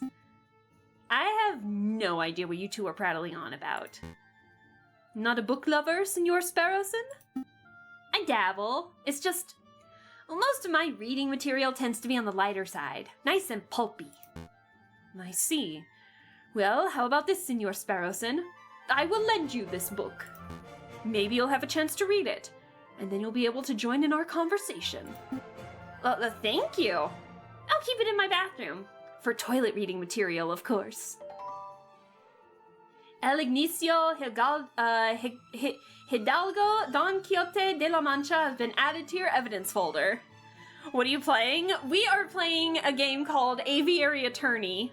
This is our attorney. His name is JJ Falcon. This is our sidekick Sparrowson, and basically, we're in chapter 2 right now, but it's kind of like Ace Attorney in visual novel, gather evidence format. It's just a fun little comedy game, but it threw me through a curve the last stream, so it's been pretty fun. This reminds me of the Fantastic Mr. Fox! Oh, I love that movie. I love that movie. It's so fun. I love how dry the humor is in it. Oh, all our evidence is gone from the first case. Okay. A book Prince Juan gave us to read. On close examination, page 44 seems to be missing. Okay. Interesting. There's Mousy! A small and soft-spoken assistant. A flamboyant Prince of Spain on trial for the murder of Mayor Howell and of conspiracy to kill the king. Conspiracy to kill the king? What? Oh god. I thought I was the only one that knew about that movie. You just became more cooler? Oh, thank you, Evil. Nah, I love stop motion animation, so I try to watch it whenever I can. But yeah, I loved watching Fantastic Mr. Fox. It was really fun. I got some pretty good my dad got some pretty good laughs out of it too. He actually really liked it way more than he thought he would. Let's see, was there anything else you wanted to know? Tell us, okay, we talked about the book, we talked about why you're here. Tell us about the murder. To be honest, Prince Juan, I'm a little confused as to how a member of royalty could get into so much trouble. Could you walk us through your activities on the day of the murder? Of course. Let me see, where to begin? It was the cold and misty morning of the 6th of January. I had heard that King Louis Philippe, I'm so American, was unveiling a new painting at the Palais de Louvre? What? How do you pronounce that again? Oh, hold on. I have to have Google Translate actively at the ready to help with pronunciations. Because I don't know how to pronounce shit in French, unfortunately. Let me see. Louvre? No. Louvre? I'm gonna shut up now. Wait, is that the museum that has the Mona Lisa? I don't know. But aren't you Canadian? No, I'm from the States. I'm in the Midwest. I always heard it as Louvre. Okay, Louvre. Palais de Louvre. So after a brief stroll and a picnic oh, fuck my life. So after a brief... I hate it here. I love this game, but I hate it here. So after a brief stroll and picnic in... fuck it, hold on. Hold on. No, did I pronounce it right? Tuile. Spell it right. ER. Hold on. Tuileries. What? Hold on. Shut up, music. Tuileries. Tuileries? Tuileries Garden. I entered the palace. God damn it. I hate it here. Yes, that should be the museum with the Mona Lisa. What if it is the Mona Lisa, but Mona Lisa is an animal? Guys, if the Mona Lisa is in this game, what animal do you think she would be? Because God knows, I swear to God, if the Mona Lisa's human, I'm gonna be so confused. I found the royal entourage at the Louvre's Grand Gallery. When I saw an opportunity, I presented a humble gift to the king. A rose, an international symbol of passion and virtue. Sounding out French words is awful. Half the sounds don't even sound right. And I'm using with a robot sound from Google Translate. Ah, yes. The Tuileries Garden. Shut the fuck up, dude! I don't know! Mousy Lisa. An owl. I hope it's human. An owl. Ah, I like that. There was more than one pick for an owl. I love that. She had a particularly hard time. I did. We just ended up calling the guy Roar. How romantic. But before the king could take it, a rather rude person snatched it from my fingers. It was a royal guard, a dog by the name of Major Howell. Ouch, cried out Major Howell. I have pricked myself upon the thorns of this dastardly flower. And then the major slumped to the floor. His face turned blue, his mouth frothed, and he died. He died straight away after being pricked? Straight away, senor. It's obvious that the pricked finger was the cause of death, but I don't know of any poison that acts so fast. Nor do I, Senor Falcon. But clearly the police felt that poison upon the rose's thorns was the only logical explanation. There were so many witnesses, even the king himself. What could I say to defend myself? And where did this rose come from? I acquired it from a beautiful Parisian flower seller in Le Halles Market? A girl by the name of Catherine Marie Signy? Major Barry, not the dog! Not the dog emo for Major Howl! So the Mona Lisa, but it's a Gallic rooster, the national bird of France. Ooh, that'd be cool. I still can't send out that name either. Listen. To be fair, that is a rough one. It is. Easy for me, but yeah, the letter sound ratio makes no sense. It really doesn't. I hope it's a possum. Oh, that'd be great. But surely you're not suggesting that the flower girl applied the poison herself, Senor Falcon? Well, I'm not making any accusations yet. I'm just planning to explore every line of inquiry. Poisoned rose has been added to your evidence folder. Major Howell took a rose from Prince Juan. The thorns of the rose were supposedly coated in poison. Did you want to ask something else? No, I think that's everything. Thank you. What's the plan, Big Bird? Well, we have 2 lines of inquiry. We should head to the scene of the crime, the Palais du Louvre, and see if we can find any clues or witnesses. And we should interview the flower girl in Le Halles. I am so sorry. Market to see if she has anything to say about this alleged poisoned rose. 2 tasks spread over for 6 days? That almost sounds too easy. Let's not get complacent.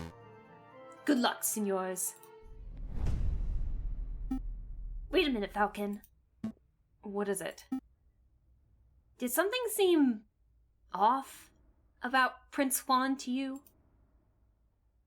I mean, he's quite the character. He seemed colorful to me.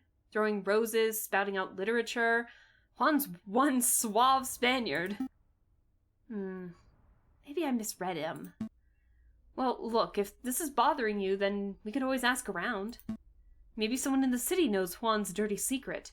If he actually has anything to hide, that is. Yeah, let's dig up the dirt. But we still got the trial to prepare for. Priorities, Sparrowson. French words can have 4 letters, but 7 syllables or 14 letters and 2 syllables? It's so hard. We don't pronounce the letter H in French. It's just there to make the word pretty and mess with the English. So then it would be le... Then how would you pronounce the name Halles then? How would you pronounce it then? Yeah, right here. How would you pronounce that then? Is it just... Never mind. I'm not even going to try. I'm going to wait till I get a response from you.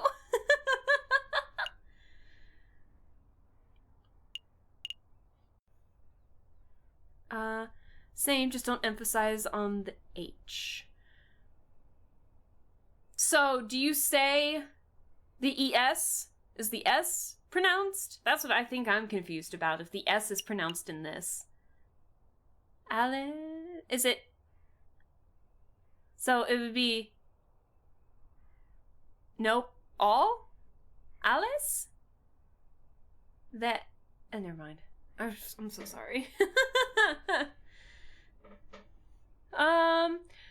Speaking of which, we could probably head over there first. A popular market among all shoppers, no matter their class or their wealth. Le Halles. Oh, okay. Le Halles. Okay. The Louvre Palace has become a world-famous hub for artists, scholars, and historians. Or need a pick-me-up. Come along to Madame Coinel's, Quanels, Student Tavern in Rougon, you're always welcome. Okay, if I attempted a French accent, I'll just sound like an inspector. Exhibit A for why I dropped French for Chinese. You'll be fluent in French soon. This is my form of Duolingo, alright? Playing the game and then helplessly asking chat for help. Oh no. But thank you for the pronunciations, Laffy. I appreciate it. The pair arrive at Leal Market. Vendors and buskers, performers and thieves, bourgeoisies. No, okay, I know that's not the word. And peasants all bustle from place to place. Prince Juan said that he met a flower girl here. Is that Signy? Signy? I think he said her name was. There's a swan with flowers over there. Do you think that's her? I think so. It's possible she knows the murderer, or even that she's the murderer herself. So we should probably act with tact and finesse. Excuse me, Mademoiselle Flower Lady. We would like a word. Tact, Sparrowson. Tact. We've been over this. Oh, hello. Music's so quiet. The music is so quiet. Oh my god. Good day, messieurs. Are you interested in purchasing a flower? Yes, I would like to purchase a rose from milady.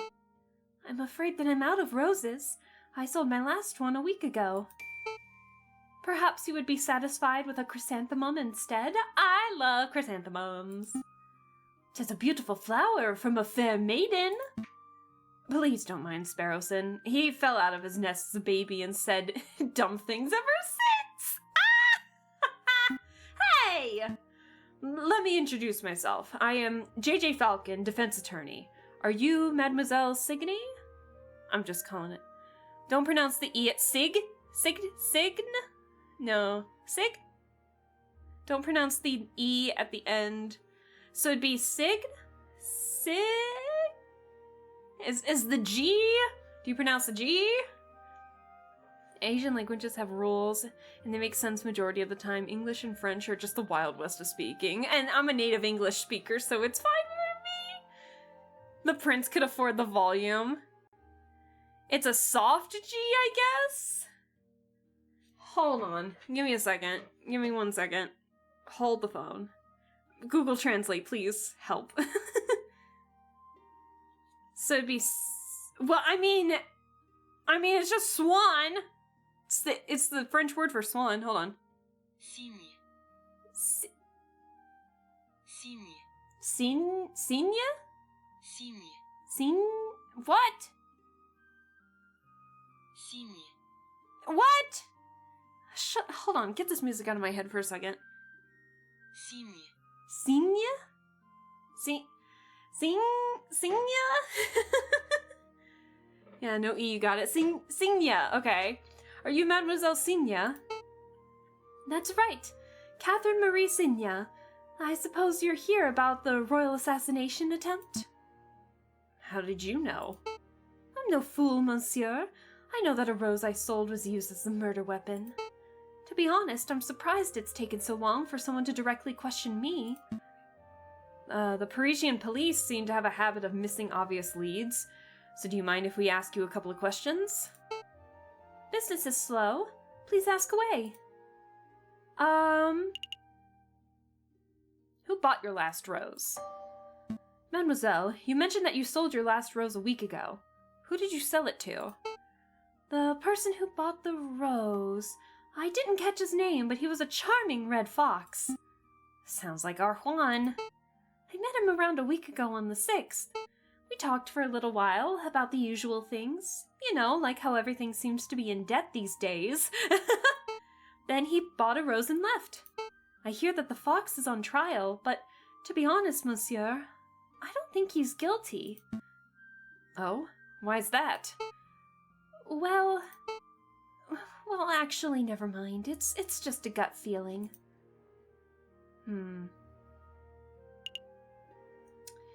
actually a little curious. I'm gonna put a little pressure. Mademoiselle, it just so happens that we're defending this particular fox in the what is that word? You're adding a... Why is French so hard? I don't know! Signa? I don't know! It's close to the pronunciation of sing, I guess? Sing? Mademoiselle Sing? It's actually it. Lappy. You did it! Shut the fuck up, Lappy. Why does it sound so different in the Google Translate? Now what is this word? Hold on. I know this word is court.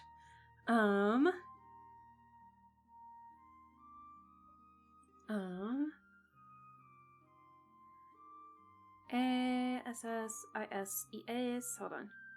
Cour d'assises. D'assises?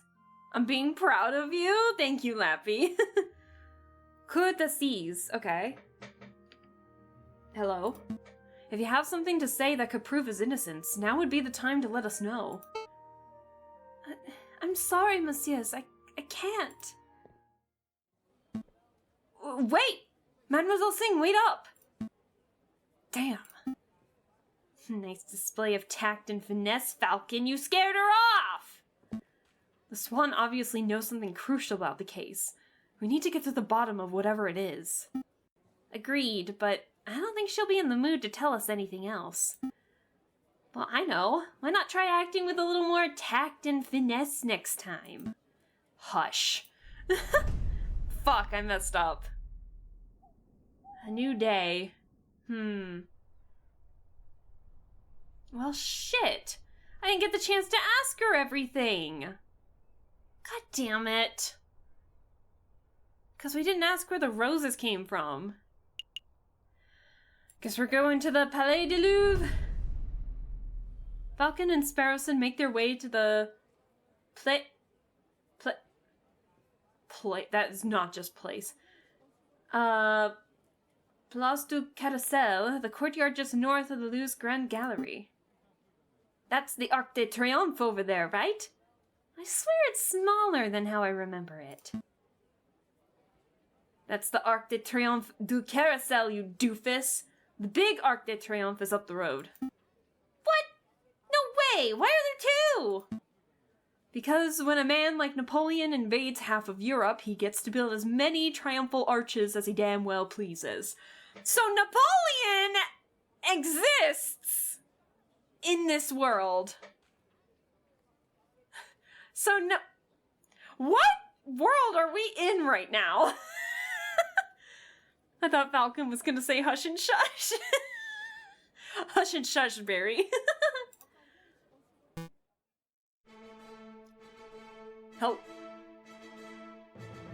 Hello? Hello? What's the music?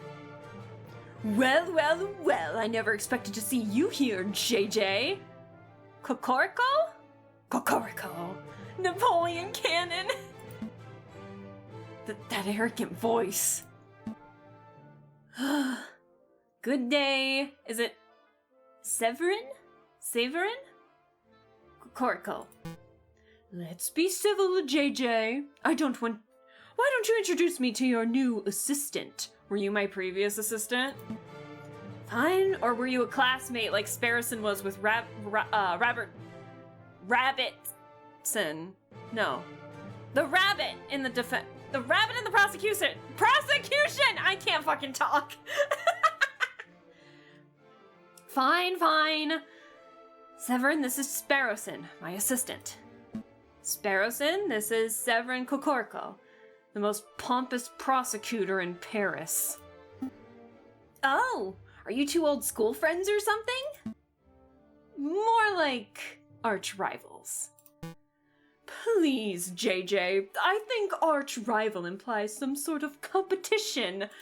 As I recall, we've met in court on 5 occasions, and on 5 occasions did you get humiliated terribly. Oh my god. I'm amazed a failing bird brain like you is still able to get clients. Actually, Severin, business has never been better. I'll have you know that I am currently being employed by the Prince of Spain, no less. The Prince of Spain? Juan, Querido. Oh, well, this is quite an amusing coincidence. Don't tell me. Correct! I am the prosecutor for the very same case, and the music swell is perfect! Uh-oh. Uh-oh. It is a pity that the Spanish prince will indubitably hang, but I suppose that is what he gets for hiring a bird brain to represent him. We are gonna chew this man out in court, and it's gonna be fantastic! We are going to crush him as the defendant for this guy. We're gonna crush him in court. It's gonna be amazing. Don't call me a bird brain. You're the only bird brain here, Severin. Tisk tisk. One always speaks badly when one has nothing to say. Voltaire. Uh-oh. He's giving you the verbal smackdown. Quick, Falcon, make a witty retort. Uh-huh. Oh, yeah. Oh, no.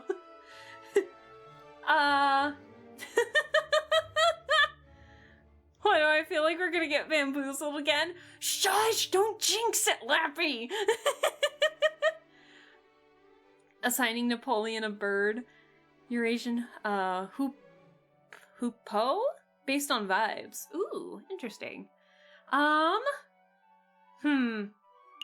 witty saying proves nothing! Actions are to be said in the courtroom, not witty banter. A witty saying proves nothing!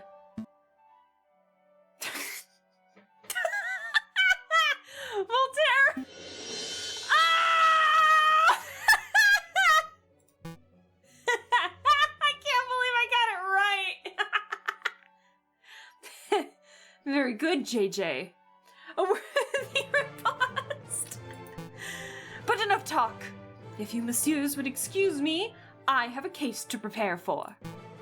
JJ, Sparrowson, I'll see you two in court. Oh, I can't stand that guy. He did seem like a bit of a cockerel. But is it true what he said? You know, that he trounced you in court 5 times? I can't deny it. Severin has a reputation as a ruthlessly thorough prosecutor. Mountains of evidence, surprise witnesses. It's no wonder he always manages to one-up me. But this time will be different, right? I hope so. I know so. For you see, I stole this annotated map of the Louvre out of Corica's pocket while he was busy rattling on Voltaire clips. I love Sparrowson. Oh my god, Sparrowson, you menace to society. I love you as my assistant right now. Sparrowson, that's pretty impressive. Pretty impressive, actually. I swear you were standing 3 meters away the whole time. You tall birds are so busy with your heads in the clouds that you don't even notice us small folk running around your feet. He's proud of his height. I love it. He's a short king. Oh my god, Sparrowson, my man. Pinching Cocorico's pocket was like taking candy from a very tall baby. Let's take a closer look. I see. This map shows the entire Louvre area. Everything from... It's not Tuileries, it's like... Now, how the fuck did you pronounce it again? Hold on. How did we pronounce this again? Hold on. I-L-E-R-I-E-S. How did we pronounce this again? Tuileries. Tuileries? Tuileries. Tuileries. Tuileries? Tuileries? It's close enough from the Rue de Louvre. Most convenient. I can't. Why am I playing this game? I'm embarrassing myself. We are currently standing here. In the... I know it's not place, but I'm just gonna say it. The carousel. It's just like taking candy from a baby, which is fine by me. Is that Shadow? An actual Shadow the Hedgehog quote? I knew it! Oh, I can't believe I remembered that was from Shadow the Hedgehog. Close, close. R sounds very different in French. Closer to Spanish R. Oh, do we roll the R's? Well, cause if there... No. If there are two R's, at least in... Dude, I think we learned Mexican Spanish, actually. More Mexican-focused Spanish, but I remember if there were two R's, then you had to roll the R's. But...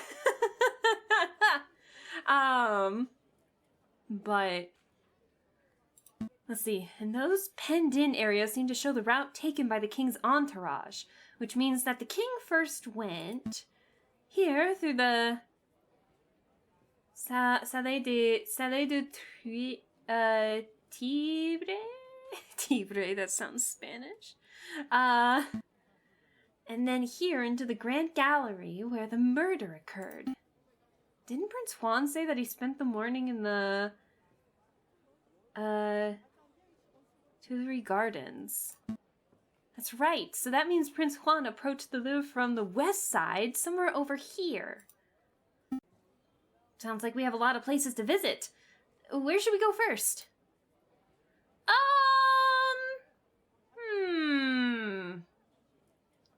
So we're here. Might as well start here, I guess. No! No! And no! No! I thought we could still explore shit here. Absolutely not. Not just yet. Pass me that map. Okay, thank God.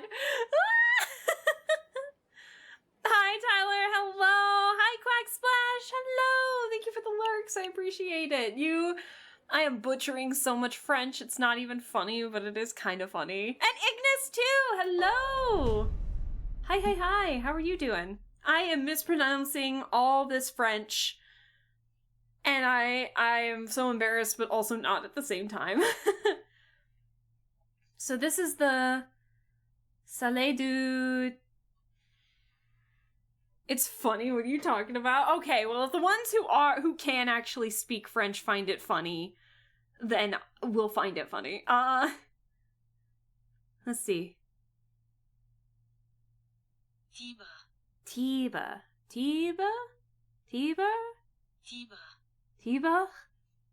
Salé de Tibre. Okay. The French language doesn't reserve respect. Very JK. You're actually trying, I'm only kidding. Nah, I'm not gonna remember it the next day, but I'm trying. Just gonna be in for a few minutes because I'm on work break. Yeah, no, I appreciate you stopping by. And saying hi. I hope that you're having a good break. We're playing Aviary Attorney. I am mispronouncing a lot of French. Our assistant just pickpocketed the prosecutor. It's really fun. It's a fun time. Let's see. If I understand Kokoriko's notes correctly, this is the room the king and his entourage stopped in before heading to the Grand Gallery. This room doesn't seem to be very popular. I don't see anybody around to interrogate. Interview. Right, interview. Well, since it's quiet, maybe we should take the opportunity to do a little snooping. What would be the point? Surely all the interesting evidence would be in the Grand Gallery where the murder took place. Well, think about it, Falcon. The police would have already gone over the Grand Gallery with a fine-tooth comb. But I bet that gnome skull investigator Volity didn't even think to check this room for clues. There might be a murder weapon just under our beaks. Well, your logic seems a little questionable, but it couldn't hurt to have a look, I suppose. I mean, half of these I'm reading in Spanish pronunciations. I feel like I am too, Barry. I feel like I am too. Doing better than yesterday. Aw, Ignis, I'm glad to hear that you're doing better than yesterday. I'm doing I vented for like 40 minutes, 50 minutes, like an hour before we actually played the game because of what happened at work, but we're gonna push that aside. If you want to know what happened, you can watch the VOD later. Like the first 50 minutes. Oh boy. Alright, select an area to examine. There's a lot of stuff to examine. But it's fine. We're playing some games, it'll be good. Let's see. A shiny copper urn. I guess it was used for carrying water. Or for cremated remains. Probably not both at the same time. It smells good. Don't sniff the exhibit, Sparrowson. No, really, the urn smells amazing. It's almost chocolatey. Can birds sniff? Oh, you poor thing. You're hallucinating from hunger.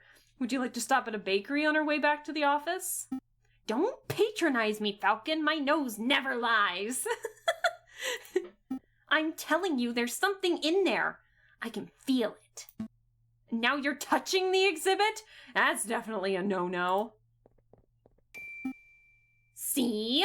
Look what I found in the urn! Put that down, Sparrowson. It's someone's old rubbish. In an exhibit.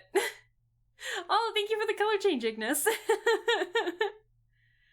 Key question, Sparrowson. Have you eaten yet? Here, have a Snickers. From an urn. Probably covered in dust. No, look! It's a chocolate wrapper. Judging by the smell, the chocolate was bitter and dark. 70, perhaps. 80% cocoa. Belgian in origin. The level of wrapper crumpling and the firmness of the chocolate residue indicate that it was discarded just a few days ago. God damn, Sparrowson! Man, your nose never lies! Oh my god. Oh my, it was a Snickers! Mary. I've come with research. Birds can in fact sniff. They can?! Birds can sniff? Oh my god. No, that makes more sense. That I didn't know. Oh my god. Birds can sniff, guys. The more you know. Yes, I'm certain.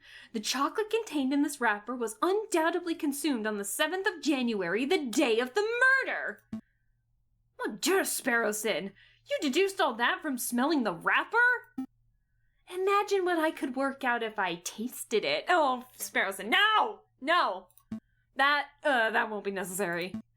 Sparrowson, if you could apply this level of critical thinking to areas outside of food, you would be the world's greatest detective. If only all evidence were edible. So, do you have any idea which shop this chocolate was purchased from? That might help us track down the person who consumed it. No, there's no possible way we can know that. I suppose we'll just have to visit every confectioner in town and sample every bit of merchandise for comparison. Oh, what a chore! Interesting. Because Interesting. Because I can see Lender Hagelslack's Chocolate Emporium written on the wrapper. Well, you can't blame a bird for trying. Chocolate wrapper has been added to your evidence. Amazing. Alright. What is this? I'm not sure what this is. Some sort of stand or podium? Maybe it's just a decorative piece. It's a Roman doorstop. Roman doors were enormous marble slabs, so the doorstops had to be similarly large in order to stay in place. I don't think that's right. My uncle's a Roman historian. Trust me. I trust Sparrowson with my life. Says I can look at the pillar. Column, my bad. These columns have been designed to look Roman. I think the style's iconic. It's not Ionic, my bad. It's not Ionic, Falcon. Irony is when a character says something, but the reader knows it means something completely different. That's not... Never mind. There's a spider hanging from a thread on my ceiling. Oh no, Jester, oh no! Wait, can birds eat chocolate? Sparrowson can. And that's all we need to know. I trust him with my life, but not facts on ancient Rome. Listen. I see a cabinet full of engraved plates, mostly bronze. How much do you think they're worth? I don't know. 300 francs apiece at least. What? Are you serious? I'm in the wrong profession. I don't think archaeology works as a get-rich-quick scheme, Sparrowson. Who said anything about archaeology? I'm gonna become a museum robber! I'm gonna become a museum robber? Oh. Well, that is one way to get rich quick. I'm gonna become a museum robber. Oh my god. This is some sort of ceremonial container. It's beautifully crafted, but what did it contain? Maybe it's an arcane wine cabinet. Don't be so ignorant, Falcon. This is a sacred Mesopotamian artifact gifted to Emperor Hadrian for his victory at, Euphrates in 123 AD. Stop making stuff up. You and I both know nothing about Mesopotamia. All right, you got me. It could be a hippo's chamber pot for all I know. Oh no, the human half has the stomach though. Oh, you're right, Sam. You're right. He is partially part human. A supporting column. It's holding the roof up. If the column were truly supportive, it wouldn't hold the roof up. It would encourage the roof to get it to its location on time. Are we done here? Perhaps. Why is there no music in this section? Okay, I think we're good. We're done here. For now, at least. We can't spend all day staring at Roman artifacts, I suppose. So where to next? The Grand Gallery, since we're right there. Oh my god, is that a porcupine? Here we are. The Grand Gallery. The murder room.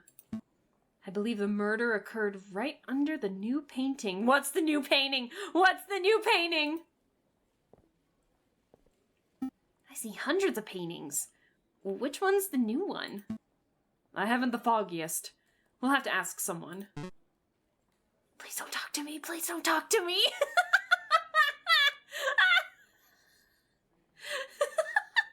Oh no.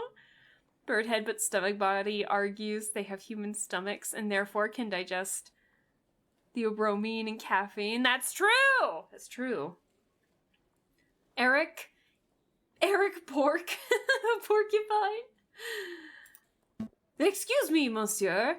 You look like you know. Ah! Wait, it is the Mona Lisa! You look like you know your Mona Lisas from your last suppers. I don't want any attention. Maybe he isn't talking to me. Nope, he's definitely talking to me. Keep it together, Eric. Oh, hi. Would you happen to know which painting was unveiled on the 7th of January? The one the king came to visit? Maybe it's not the Mona Lisa. Oh, yeah, I can help you with that. It's the piece right behind you. Oh, it was that painting. I see. It's a painting of the king himself! Oh my god. There's also carob, basically chocolate, free chocolate, so maybe they harvested more of that and just called it chocolate. Chocolate. That's one noble-looking penguin. Oh my god, the king's a penguin! What do you think of it, Falcon? What do I think? Oh, well, I'm no art critic, but... Sure, why not? Let's sound like we know what we're talking about. The careful brushstrokes, the pre-Raphaelite soft tones, and the subliminal use of light. This is contrasted, nuanced work. It's an evocation painting that alludes to a forgotten era. You said a lot of words, but I'm not sure if I'm any closer to knowing your opinion. I'm getting the impression that you messieurs aren't regulars at art galleries. No, We're a right pair of Philistines. He should have been an emperor penguin! Oh my god! Missed opportunity. Here's a king penguin, though. That is true. Speak for yourself, Falcon. I've never even been to the Middle East. Then I'm guessing you're here to investigate the king's assassination attempt? That's right. We were actually hoping we could ask you a couple of questions about what you saw. Oh, I wasn't even in Paris when the murder took place. I didn't see anything. But, I have a friend who might be able to help you out. Is that a fox? What's this? R&M Associates, home of Renard Volpes, private investigator? Oh my god. Well, thank you, but I don't normally deal with these gray area of the law types. No, please give this guy a chance. He helped me out of a bind before, and I'm sure he can do the same for you. Well, I'm not making any promises, but I'll keep hold of the card. We appreciate the help in any case. Well, it's no trouble. R&M business card has been added to your evidence folder. A business card for the R&M Associates, the office of Renard Volpes, private investigator. Or Volps, maybe. Maybe it's Volps. Private investigator. Thank you for your time, monsieur. Is there anything else we can do here? Well, ideally, we would turn the whole Grand Gallery upside down in our hunt for evidence. But that's not possible with so many people around. We should probably just move to another room. Volpes. I thought it might have been Volpes. I wasn't entirely sure. I don't know. This game makes me second guess my pronunciations, okay? Alright, let's look at the gardens. It's you! Oh my god! You're from the first try. You're that dude. This is the photographer whose place we broke into last time. Last case. Our feather-headed friends wander through the immaculately maintained Tuileries garden. Nothing seems out of the ordinary until they spot a familiar face picking up litter behind a tree line. He's picking up litter? Aww. Hey, Falcon, doesn't that groundskeeper over there look familiar? Yeah, now that I'm looking at him, he does look a lot like that photographer. What's his name? Robinho! Robito Robinho! Did someone call me? Oh, it's you. The lawyers who don't appreciate a masterful photograph when they see it. Well, it's good to see that you gave up on your artsy dreams to pursue the more grounded career of groundskeeping. Hey, I'm not doing this willingly. I was given community service for committing perjury. Yeah, I forgot! Yeah, he committed perjury. Can you believe that? They gave me, an esteemed photographer, community service! Me! Moi! Yeah, I can't believe that. Perjury is somewhat serious. You should be thankful that you got off without jail time. Pfft, you sound like that self-righteous Judge Maxim. Better than a jail cell, exactly. So, did you two want to ask me something, or are you here just to gawp? Personally, I'm just gawping. Actually, I do have a couple of questions, if you don't mind, Monsieur Robinho. Have you met a Prince Juan? I don't suppose you've bumped into a Spanish fox who goes by the name of Prince Juan, have you? A Spanish fox? No, I've never met anyone like that. If this is about that assassination attempt on the king, then you're asking the wrong person. I only started working here today. I see. Was there anything else you wanted? How is the groundskeeping going? So how's the new groundskeeping job working out? Terrible? Tourists are pigs. Sometimes literally. Look at all this rubbish I found. Beer bottles, tin cans, apple cores. And look what I picked up by this west entrance. A book page. Does it happen to be page 44? A whole book I could understand, but a single page? What kind of blithering moron loses just one page? Wait a moment. May I take a closer look at that, monsieur? Yeah, because we have a book. we have Don Quixote here. A book Prince Juan gave us to read. On close examination, page 44 seems to be missing. Don Quixote? That's a page from Don Quixote. May I take this off your hands, monsieur? Sure. What's it worth to you? What's it worth? It's trash. It's literally worthless. Then I suppose I'll be destroying it as per my duties. All right. I suppose you deserve a little compensation for your trouble. How about you give me the page and... Well, definitely not the last one. He won't believe that. How much money do I have? How much money I got? Oh, shit! Bro, yeah, I can pay you 5 francs. Why not? Sure, why not? I'll pay you 5 francs. I'll pay you 5 francs. Easy money, right? 10. 6.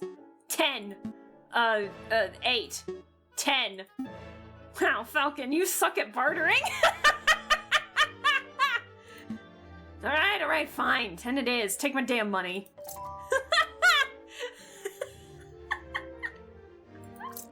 Well, I wasn't expecting... 10, 6, 10, 8, 10. He was not budging. He's swindling you for trash. Well, I don't want to miss an opportunity to lose dialogue options because I picked the wrong one, all right? I need this page, I think. Maybe. Probably not, but it's whatever. He wasn't budging at all. Oh my god, it is page 44 though.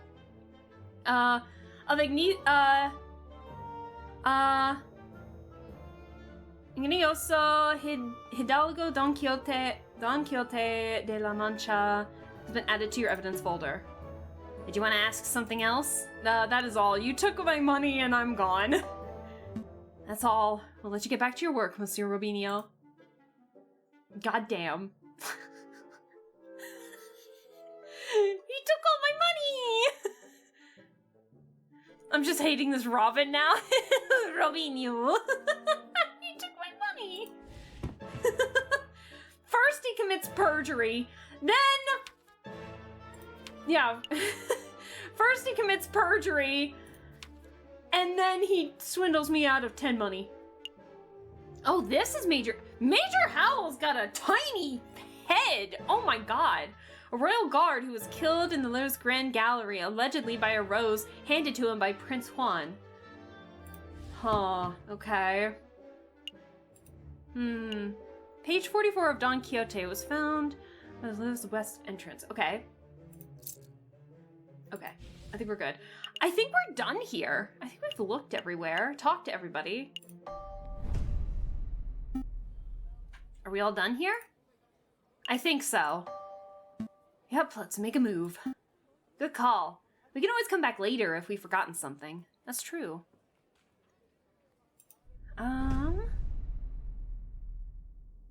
It's a new dawn, it's a new day. Oh shit, we got so many places to look. Can I go back here real quick? It's not gonna take up a day. Hey, bitch! Hey, Edo! Hello, hello! No, let's not talk about viruses. No! Oh, man. Oh, no. Stay safe, everybody. That's strange. I don't see any sign of the flower girl.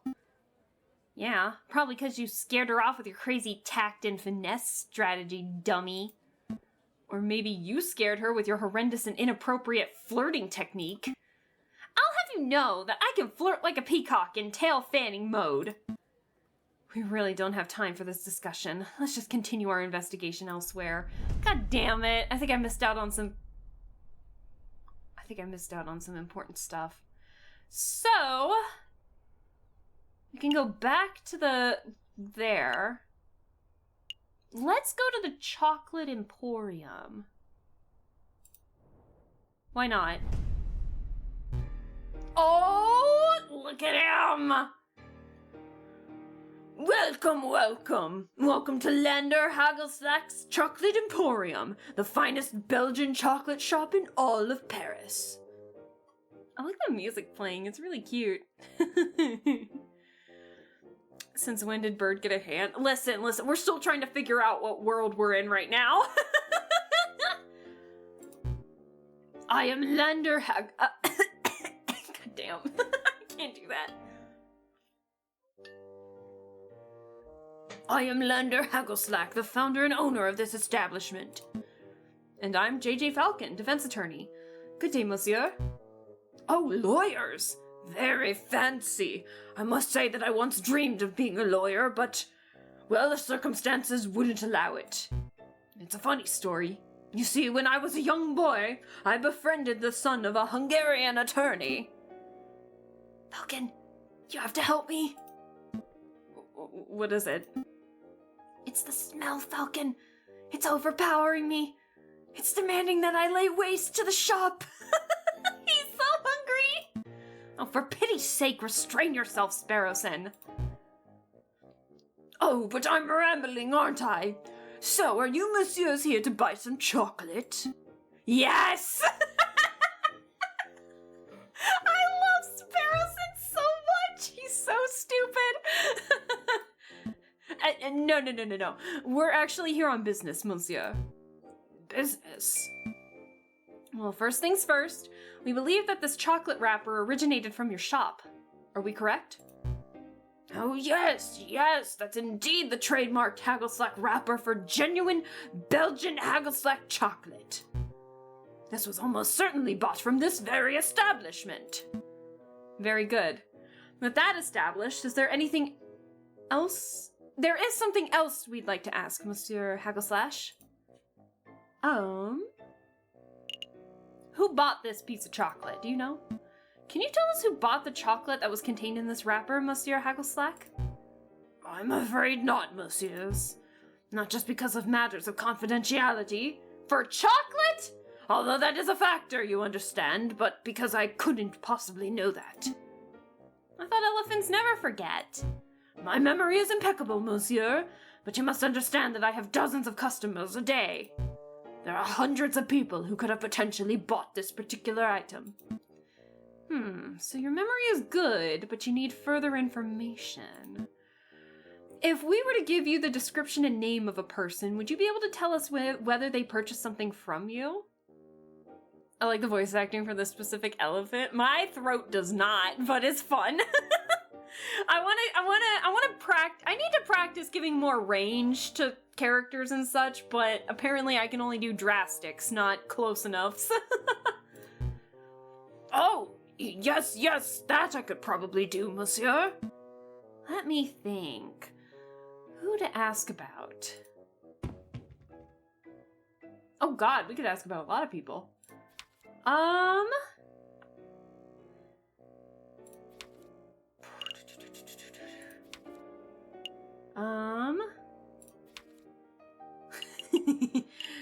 Maybe, can we ask about more than one? Or are we only stuck with one? Maybe it's Mousy. Have you ever served Juan, Querido here, the Prince of Spain? A Prince of Spain? No, monsieur. Well, that's good to hear. Her clue would have turned into a dead end if her client turned out to be the chocolate fiend. I did once serve a princess from Mali, if that is any help. You see, I met the girl while hiking through the Himalayas. What? Please stop. Let me think. Who to ask about?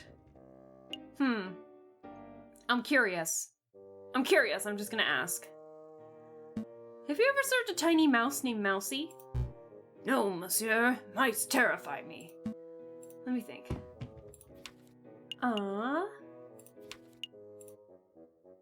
Have you ever served a member of the Royal Guard by the name of Major Howell? No, monsieur.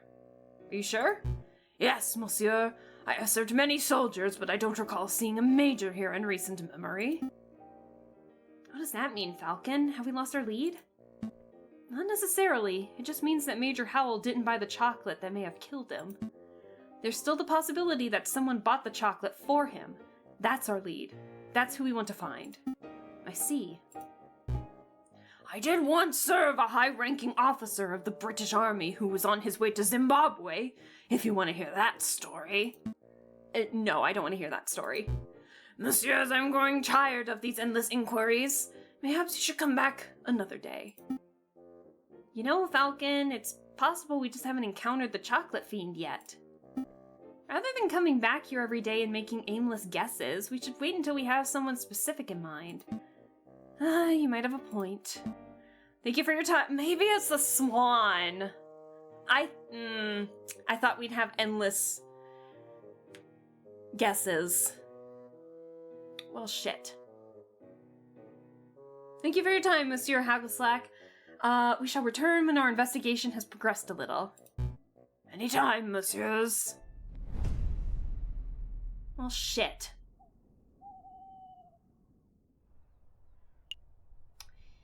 How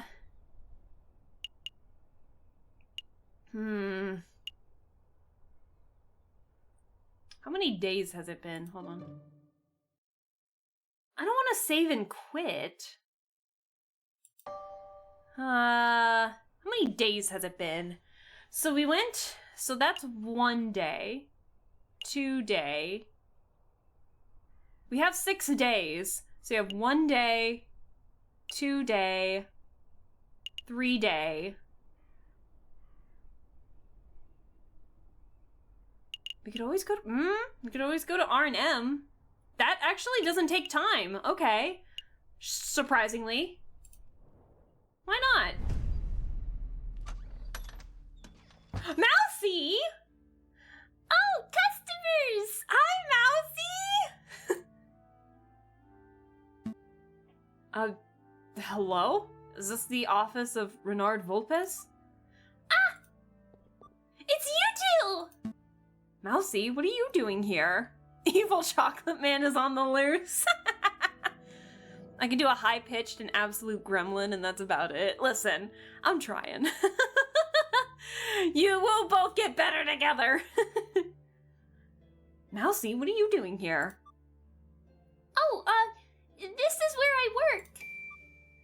See? R&M, Renard and Mousy. Monsieur Renard Vulpes and I carry out all sorts of investigations together.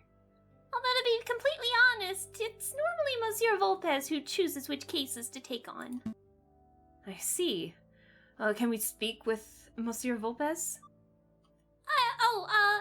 I'm afraid that won't be possible. See, Monsieur Vulpes is on vacation right now. He's visiting his father in England. England? But he is set to return in a week or two. Maybe you can come back then? That's no good to us. Our case will be over by then. There's nothing to be done about it. I suppose we'll have to come back later. Damn it! Okay, no wonder why it didn't take any time. Okay. Let's see.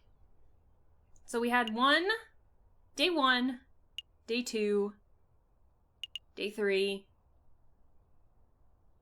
We could do day 4 and see if we can gather more people and names.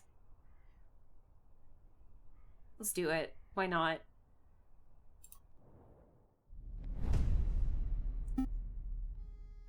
Really, Falcon? I thought you were done with your mopey drinking. I'm not here to drink, Sparrowson. Or mope, for that matter. Taverns are a fantastic hub of information. If we wish to get to learn more about this Prince Juan, then this would be the ideal place to start asking questions. Oh, that's pretty good thinking. Oh, you two are back! Are you feeling any better, Falcon? Much better. Thank you for asking, Madame Quanelle. I'm just gonna call it Quanelle, I'm so sorry. That's great to hear, hun. Will it be the usual? No, I'm back to investigate. I'm back to investigative work today, so I've got to keep sharp. We wanted to know if you've seen a Prince of Spain around here recently. Prince of Spain? Well, I don't know if you've noticed, hun, but this isn't exactly the classiest pub in Paris. Well, I'm lucky to serve the occasional bourgeois. You can forget about seeing a member of royalty. Well, that's a pity. Maybe I should ask some of your patrons. Feel free. The old regulars, Rufus and Powell, are playing cards in the attic, same as always. But we get all sorts of colorful characters in the drinking room. I bet if you rattled enough cages, you would find someone who knows whatever it is you want to know. Well, thank you, madam. Let's see, where to start?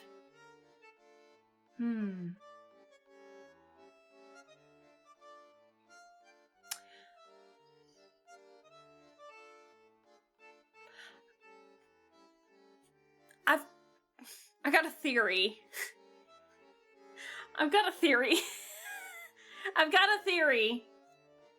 I may have a theory. Uh-oh. I have just come to the realization. Are dogs in this world unable to eat chocolate? 'Cause isn't chocolate really bad for dogs? So, like, what if it wasn't the rose that killed the dog, Major Howl? But, like, what if somebody bought the chocolate well, that doesn't make any sense then. But, like, what if someone potentially bought the chocolate and fed it to Howl, maybe to kill Howl, and then, or, I don't know the motive. But if chocolate is still, like, dangerous for dogs, then maybe instead of the rose, pricking him, because we don't have the rose, we just understand that the rose pricked it. But what if the rose is not the murder weapon? But what if it's the chocolate, and the dog ate the chocolate, and then when he went to grab the rose from Juan, he died, not because of being pricked, but because the chocolate finally kicked into his system and he keeled over from that. So then maybe whoever bought the chocolate, I don't know. Maybe it was just an accidental death. Maybe the chocolate was meant to be for somebody else and Howl ate it for whatever reason, or maybe it was fed to Howl unknowingly and Juan just got put in the crossfire. Maybe Juan was the intended murder target all along, but somehow Juan just got framed by accident. It's possible. A game theory. Thanks for listening. That one makes sense. I almost spit my water out. Chocolate is toxic to doggos, yes. Thank you, Val. Yeah, okay, so I am right. So, it's something to think about, but I don't, because Sparrowson can eat chocolate. I don't know if chocolate's dangerous to birds, but I don't know. Sparrowson might be an exception. He might just have a stomach of steel. Who knows? But I don't know. It's possible. Because, I mean, chocolate is notoriously toxic for puppers. And Major Howl was the one to eat it. I don't know. Ooh, I just got a cold chill. Ooh, cold! It's really cold in here. Oh, God. Would you guys be alright if I turned on my little heater in here? It's really cold in here. I don't have it on. Can you guys give me a second? It's actually right behind me. You might hear it, but I need it. Hold on. Give me 1 second. It's just here in the corner of my room. Hold on. It heats up rooms pretty nicely, but get toasty? Get toasty. Alright, let me get my music back in. Perfect. Let's go to the drinking room. We'll go up. Oh my god! Fontaine? In Genshin Impact? No, okay. Dude, the front facing is kinda eerie. So there I was, in the grasslands 10 kilometers downriver, rifle in hand. I had been pursuing this set of footprints for an hour. I was getting closer and closer. I could almost smell the beast. And then I spotted it. It was a boar. A big, stupid boar, completely oblivious to my existence. How are people hunting in this world? Freezing on the stream is not Poggy Woggy. Listen, why would you write that, Ignis? Ew, I felt weird saying that. I readied my gun. I carefully took aim. I fired and then I missed. And then BAM! You shot it? No. It was the most peculiar thing. The boar slumped over, dead right before I could take the shot. Sounds like one of them heart attacks. Minen went the same way. That's what I thought. But when I went to take a closer look, I noticed the boar was frothing at the mouth. Whoa! Was it rabid? Possibly, but I don't think so. I remembered reading something about frothing around the mouth being a symptom of poisoning. Needless to say, I left the dead animal alone. Good call. Who wants to deal with tainted meat? Want to ask about the boar. Anthro animals and non-anthro animals. Don't think too hard about dog person owning it. Don't think about the whole Pluto versus Goofy thing. Oh my god, my eye's really itchy. Give me a second. What?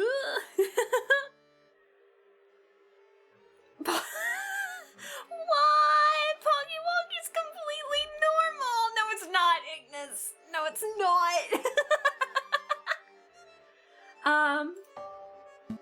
Excuse me, monsieur. Yes, can I help you? You said that the beast you were tracking down might have died from poisoning? Could you give us some further details? Further details? I'm not much of a poison expert, I'm afraid. Well, what do you think caused it? I would guess it ate something bad. I saw some of that poisonous plant around. Wolf's bane, I think they called it. But I really have no idea. I'm a hunter, not a vet. Excuse me. Can I also... hold on. Excuse me again, monsieur. Oh, what is it?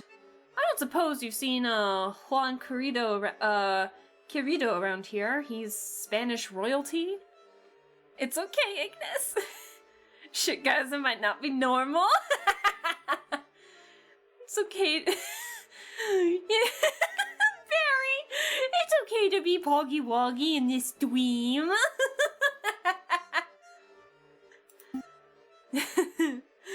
A foxy fellow. Swanky hat. Calls everyone senor. That doesn't sound familiar. Do you recall seeing anyone like that, Piero? Ain't got a clue. Oh, sorry, messieurs, you're barking up the wrong... Ha! Barking up the wrong tree! Oh, well, what can you tell us about the Spanish royal family? Do we look like walking encyclopedias or something? I'm afraid my compadre has a point. If you want to talk about hunting, then I'm your man. But Spanish royalty? That sounds like a question to be answered at a library, monsieur, not a tavern. Library? Maybe you're right. Sorry for bothering you, monsieur.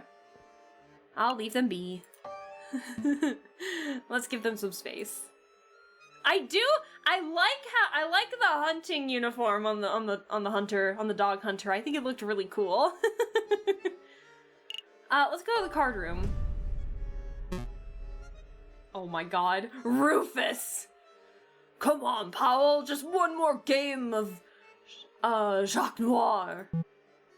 Absolutely not. My wallet is hurting enough as it is. Please, I'll even let you deal this time. The answer is no, Rufus. I'm skint. If you want to play cards, you'll have to ask someone else. Fine. I'll ask that big fellow. Excuse me, monsieur. Yes, you, monsieur. Would you care to play some Jacques Noir? Rufus is so bug-eyed. I love... He's got such a droopy face.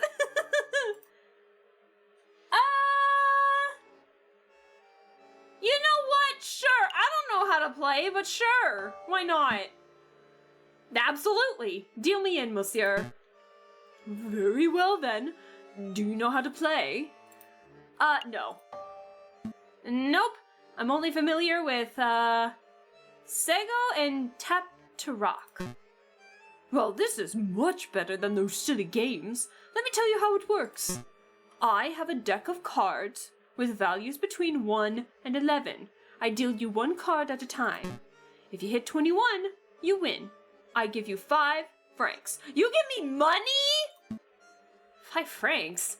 That seems a little steep. It's a man's game, monsieur. Only children gamble over petit sous. Besides, higher stakes make for a more exciting game, right? I suppose so. Oh my god, we're actually— what? Oh my god, we're actually playing. Okay. So that's 6.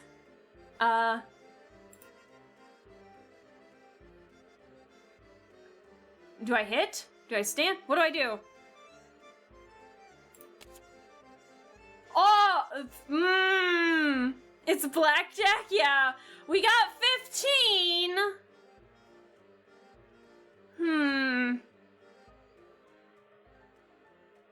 I'm gonna play it safe. We're like 6 away from 21.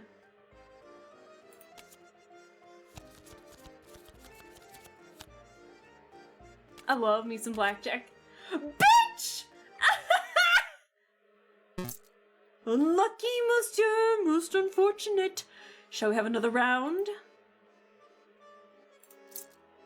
Ooh. Okay, you know what? Fuck it. One more time. And if we lose, then I'm gone. One more time. Deal me in. One more time. One more time. It's not gamble, okay? It's whatever.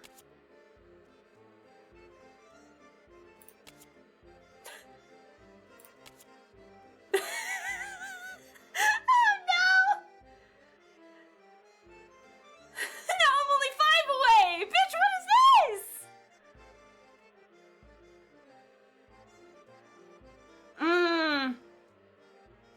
Aviary Attorney, more like Blackjack Night. Oh god. Do we hit one more? Or do we stand? Because we're 5 away. Hit? Okay. Oh, what? Ignis! Son of a bitch! Oh my god! You landed it right on 21! Hot dog, exactly! You cannot say I fucking love gambling in all caps, Ignis, please! Oh my god. Shall we have another round? No, I just got my money back. I'm done. No, I think we're done. Maybe another day, monsieur. Well, I understand. Feel free to come back anytime. Ahem. Okay, let me see.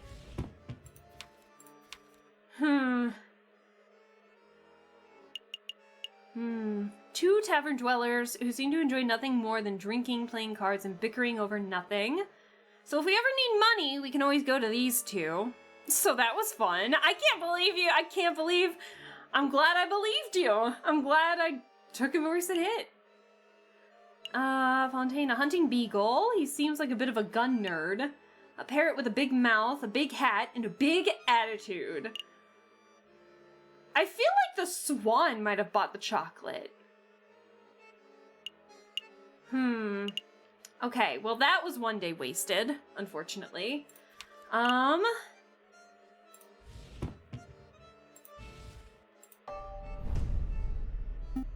we ready to hit the road? I think so. Let's make a move. Okay, we got 2 days left. Occasionally a special cinematic scenes marked by an exclamation point.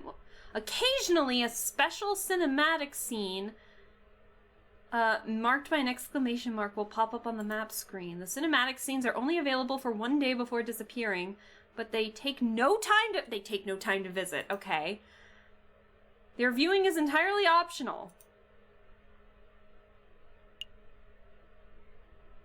Le Loops? Le Loop? Oh my god, we're watching a movie, guys. A storm is brewing, my brother. Word of the royal assassination attempt has spread. The proletariats grew confident. The bourgeoisie are cowering. I couldn't think of the word for a second. It won't be long before we have rioting. And then a revolution. That's it? Oh god. What is this? Oh, the library that Fontaine mentioned. We still in the tutorial? Absolutely not. Hi, Dion. Hello. No, we're in the middle of our second case right now, actually. Let's see. The humble hidden library contains a formidable collection of rare books and manuscripts. Okay, I think we've done everything we need to do in the Palais. Maybe this is still here if we didn't get the page from Robinho. This looks almost as French as Expedition 33. Yeah, but there's no voice acting except for me, so I am butchering all the French. But it's been fun. Chat says it's been fun, so I'll take their word for it. Okay. I think we've talked with everybody.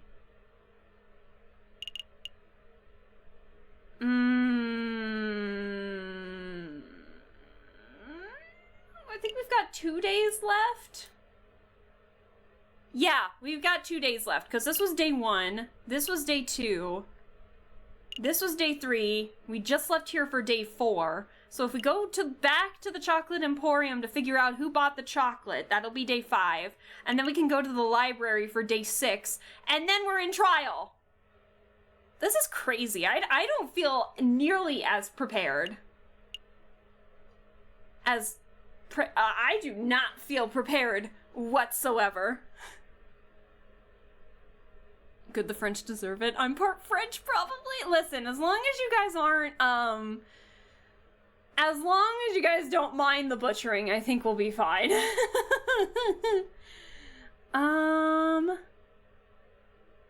Let me see.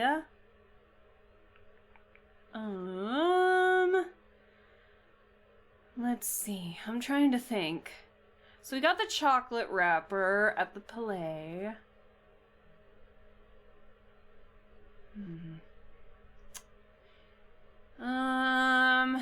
Let's see.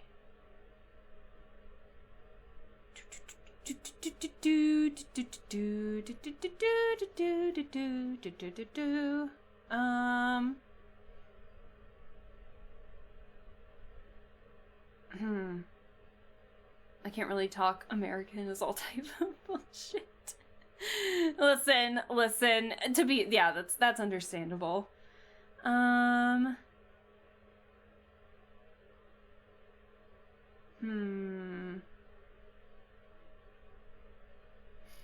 thinking of where to go.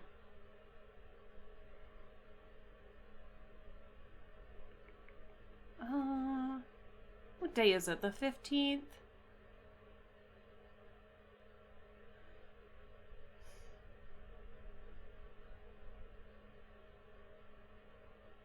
I'm trying to think.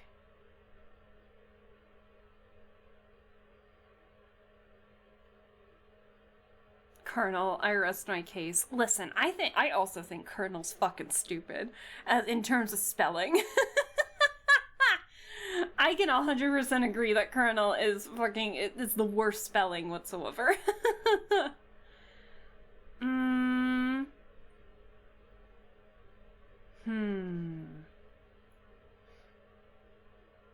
Colonel. Colonel, exactly. I'm thinking what we could do.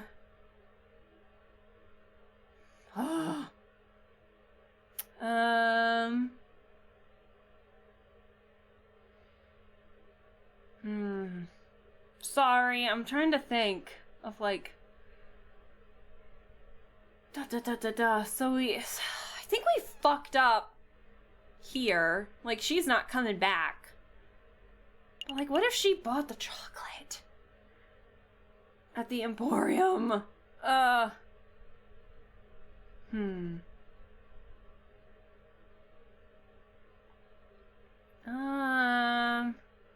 You know what? So the 17th is the trial. We got 2 days left. We had 6 days in total. I kind of want to go to, like, all the places that don't have anybody or don't have a clock, just to see if anything pops up, you know? I'm gonna do that, just so I'm, like, guaranteed we can do something. Okay. Stop messing around. You're messing around. What do you want? I'm JJ Falcon, defense attorney for... I know who you are. I saw you come by earlier. The visiting hours are over. Come back next week. Do you think you can make an exception for us? Visiting hours are over. We'll be quick. I said visiting hours are over. Oh God. I think he has the same dialogue.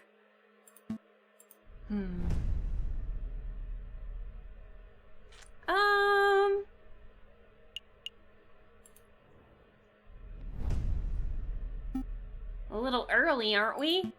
I'm just scoping the place out. Come on, Falcon. Okay. Jesus. I'm just checking.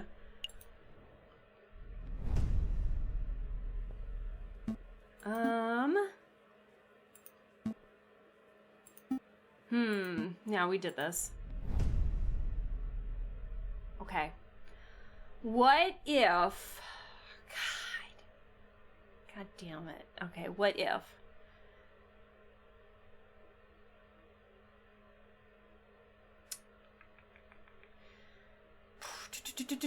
You know what? We got 2 days. Let's go to the library, actually. The humble hidden library contains formidable collections of rare books and manuscripts. I mean, we're given the option. Does falconry exist in this world? Is it humanry? I have no clue anymore. I don't know. Like, we know Napoleon exists in this world, but... and the Mona Lisa? But we're all, like, bipedal, part animal, with human hands.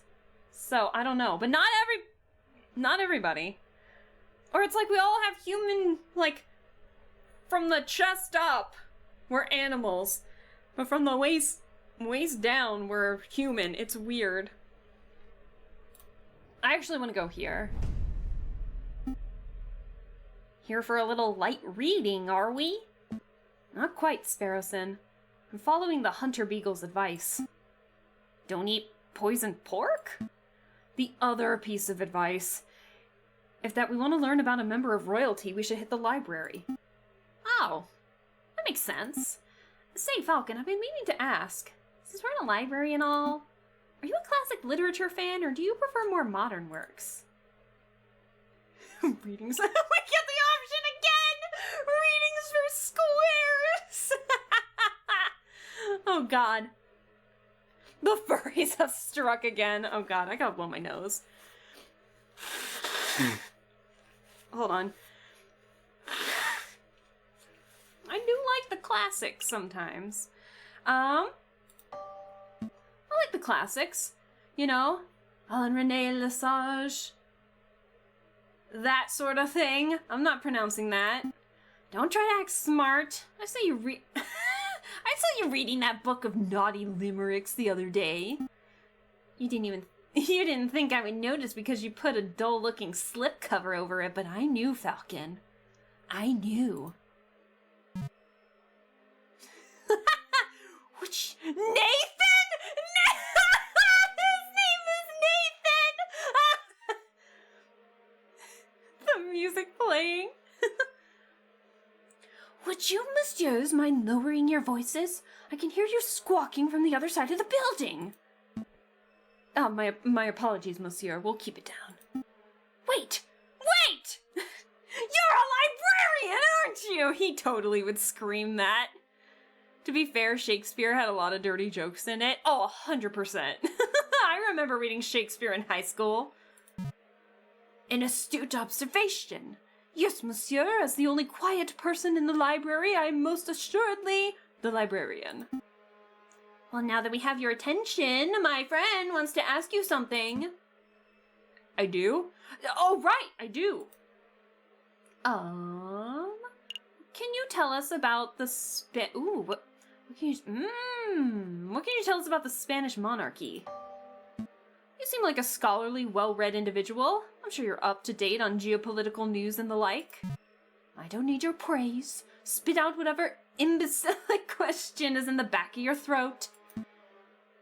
Well, we understand that the Spanish throne is currently under dispute. Can you give us a brief rundown on who the contenders are? What a trivial question. Even an elementary school child can name the immediate heirs to every throne in Europe. Well, even in his name, Shakespeare. Just saying, shut the fuck up, Tynon. That's awful, shut up. Yeah, but for the sake of the children who slept through that class, can you refresh our memories? Very well, pay attention because I'm not repeating myself. The current reigning monarch of Spain is Queen Regnant Isabella II of the House of Bourbon, daughter of King Ferdinand VII. Glad I know my Roman numerals at the very least. Why is this guy an ass? Exactly, Ignis, exactly. Alright, current reigning monarch of Spain is Queen Regent, probably is what that is, Isabella II, of the House of Bourbon, daughter of King Ferdinand VII. Upon her death, the crown would likely fall to her husband, King Consort Francis, Duke of Cadiz, although it is certainly possible that an immediate family member could stake a claim. However, the Queen's position is currently being disputed by the Carlists, headed by the Count of Matamolin. I hope that answers your question. Did you catch all that, Sparrowson? Not a word. Monsieur, we're actually interested in a Prince Juan Querido of Spain. I don't think I heard that name in your explanation. A Prince Juan Querido, is that what you said? Monsieur, I think you've been misinformed. There is no current Prince of Spain. And I'm not even sure Querido is a real name. It is certainly no line of any Spanish monarchy. How strange. What does this mean, Falcon? What does this mean? Well, one thing's for sure, our client is not the Prince of Spain. Maybe he's a delusional lunatic. Or perhaps he's involving us in some sort of con. Spain is up for grabs? Okay, hear me out. Is Juan the R in R&M Renard Volpez? They're both foxes. Bum bum bum. Do you think Juan is Renard? Possibly. Why he would do that, I have no idea, but maybe, he is a private investigator. Maybe he was investigating the potential murder of the dog! Oh my god. My dog still eating poison chocolate thing still stands. We don't have long before the trial, but it may be in our interest to confront Prince Swan directly and get some answers. Right. Are you two quite done chit-chatting? What can you tell us about Don Quixote? I borrowed this book from a friend. What can you tell us about it? Don Quixote of La Mancha? It's a classic. Everybody's read it. Yeah, everybody. But for those who haven't... I'm not gonna sit here and summarize a great work of literature for two imbeciles who are too lazy to read. Nor would I expect you to, monsieur, but what can you tell us about the physical book itself? This particular book didn't come from any library, if that's what you're asking. See, there is no library stamp or card. I assume it was acquired from a bookshop. A French bookshop, if the French translation and publishing information wasn't a giveaway. I see. Thank you. Did you have any other questions, or can I get back to work? That's all. Thank you. Don't worry, monsieur. I think we're done here. Thanks for your time. I bid you good day. Oh god, it's the day before the trial. No! No! Oh! Oh, fuck, it's got a clock over it. Oh, god damn it. Ah! Okay. God damn it! Well, that's important. I don't know, I think that's a little important.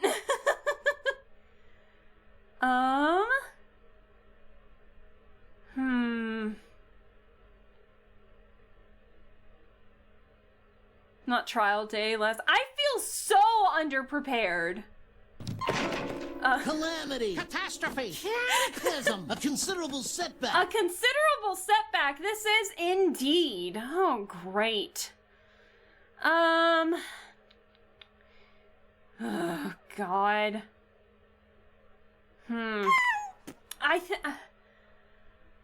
Well, I know figuring out who bought the chocolate is important. But I think figuring out who the fuck we're representing is also just as important. I think we gotta go see our client. I think we're screwed with the chocolate. Nice weather. What conspiracies are we cooking on the menu today? I'm sorry, what is your name? Booty got me reading the Bible? Thank you for the follow. What a name.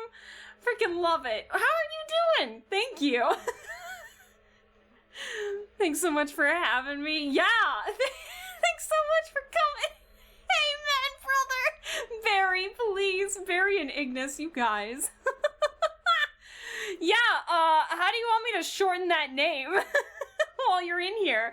Thank you for the follow. I appreciate it.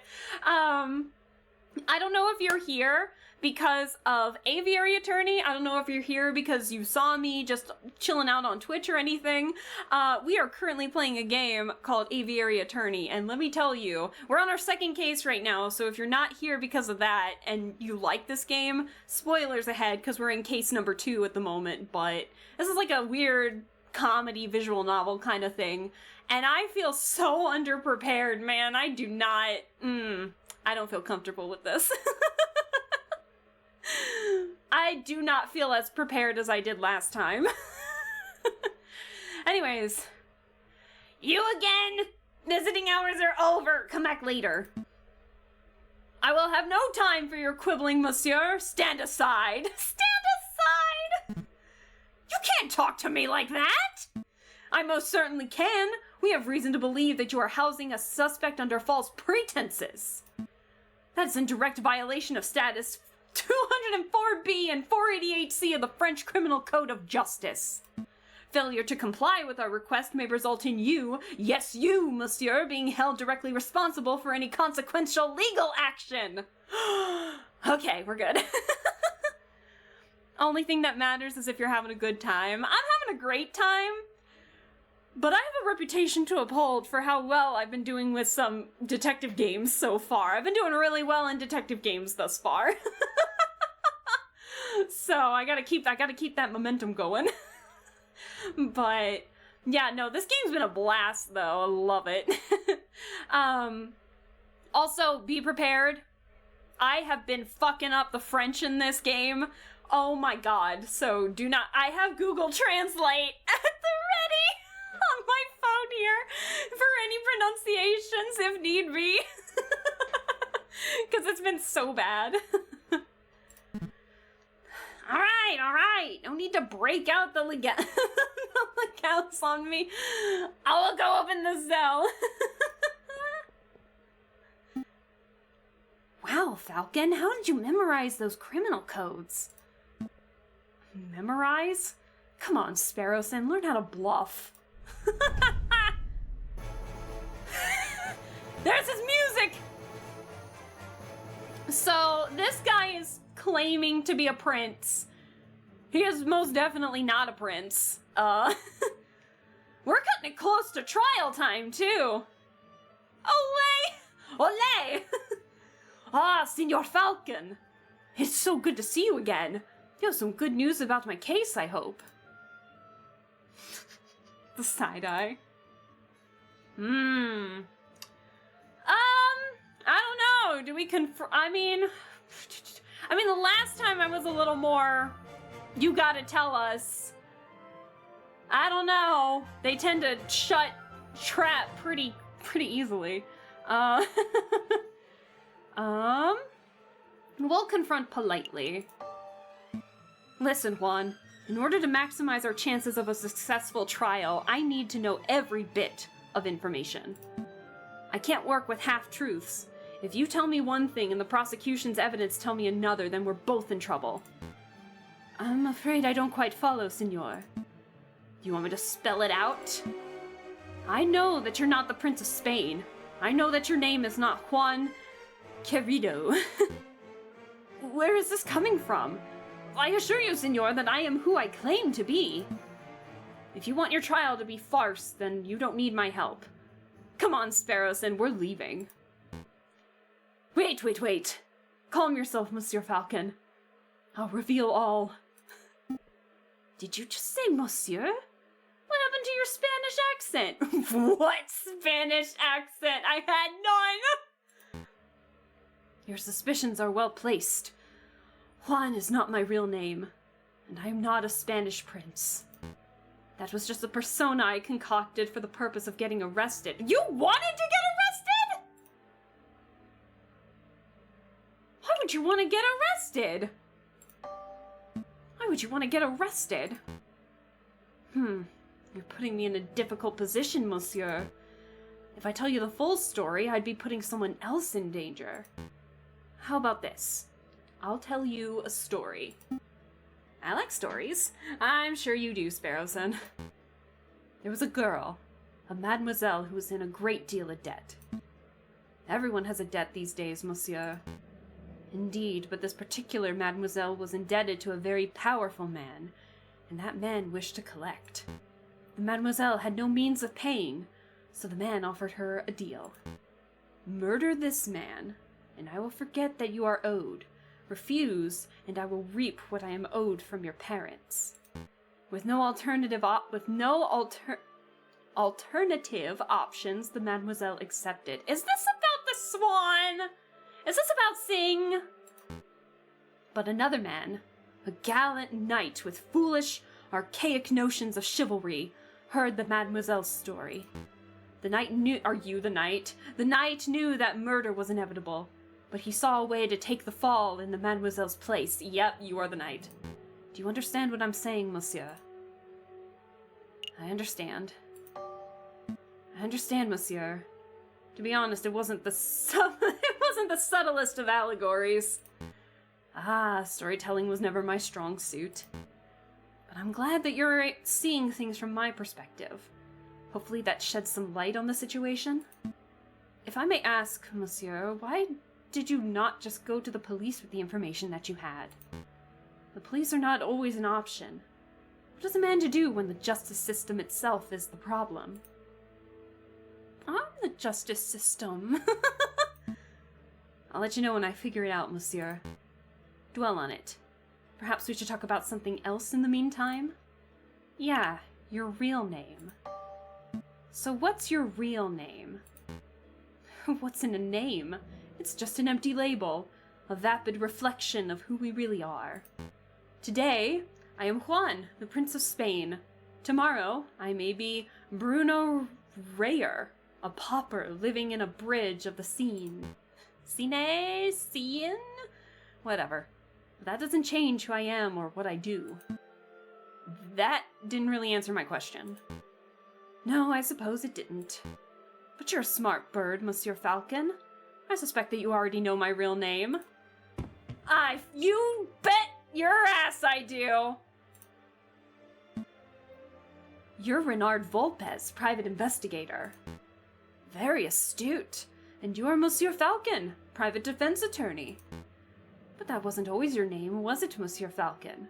Just like me, you know how to adapt to a new persona on a whim. You change... Whatever! Shut up! Listen, I'm tired, okay? We're 3 hours. I vented about work for an hour, and we haven't even gotten to the trial yet, and it's been 2 hours, okay? I want to see how much of this story I can get done before I go to bed. You changed your name, Falcon? I didn't know that. This isn't about me, Juan, Renard, Monsieur. We're trying to uncover the truth here. Of course. So what truth is it that you're attempting to uncover, Monsieur Falcon? I guess that's all for now. I don't have any more questions for you, Juan. I think we've learned all we can for now. Really? I don't feel that we've learned very much. I'm with Sparrowson on this one. I am not prepared for tomorrow. Oh, Monsieur Falcon, before I forget. Could you find Mousy and ask him whether the birds have successfully flown south for the winter? Whether the birds have flown south? What is that, some sort of code?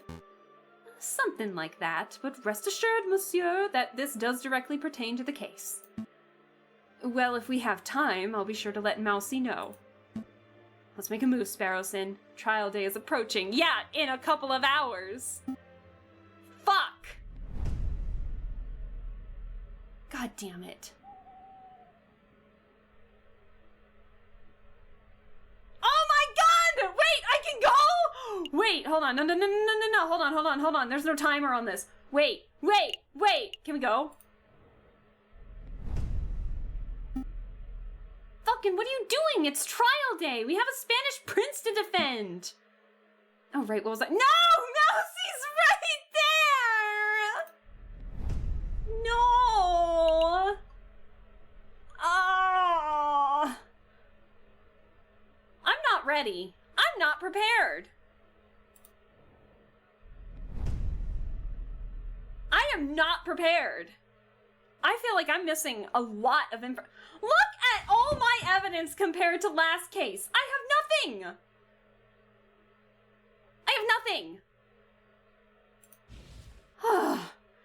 Oh god.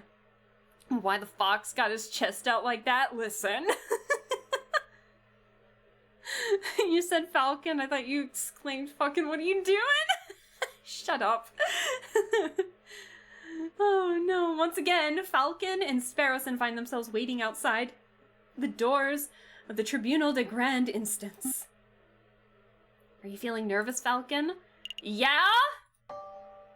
Of course I'm nervous. What have we learned about Prince Juan? What do we know about the real murderer? Nothing. Easy there, Falcon. We can do this. God damn it. Your Honor, another week? I just need like a day and a half. Please. Senor Falcon, I trust everything is in order? No. Absolutely. I have every intention of bringing the truth to light in this trial. Ah, such confidence. That's magnificent to see. And bringing the truth to light, you say? An admirable goal. No more jousting at imaginary giants. Oh god. All of you cease your yammering, the door's opening. Here we go. Buena suerte, Senor Falcon. We will. I'm fucking screwed. Are we ready? We're ready. No, we're not! Oh, fuck. Oh, God. JJ? Severin? Nervous? Why would I be nervous? I'm not nervous. I'm as calm as a cuckoo. You're the nervous one. This whole courtroom is nervous. Whoa, cool your feathers, Falcon. Terrible. You can't even maintain a stoic facade. I thought this trial would be the perfect opportunity for you to redeem your previous embarrassments. But if that's how you act before the trial is even started... Oh, you pompous-tailed posture perfect! Oh boy. Oh, you're a different judge. Judge Romulus. Order! Order! You're a different judge. Alaska says the fuck word, immersion shattered. Listen, you came in when I was playing freaking Date Everything. That has curses to spare in that, okay? Good luck, girl, you can do it. Thank you, Lappy. Thank you, Val. Order! Order! Let's all settle down. Court is now in session. Psst! Falcon! What is it? Is it me, or does the primary judge look hairier today? Yeah, the last one was... Yeah, our last judge was Maxim. One of the longest serving judges in France. Judge Maxim is known for being attentive and even-handed. Yeah, what happened? Where's our judge? Shattered? My immersion has deepened.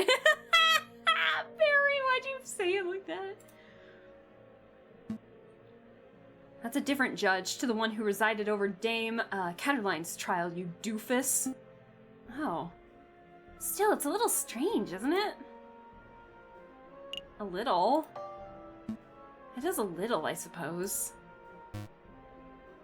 Excuse me, Your Honor. I was under the impression that Judge Maxim would be presiding over this case. Where is he?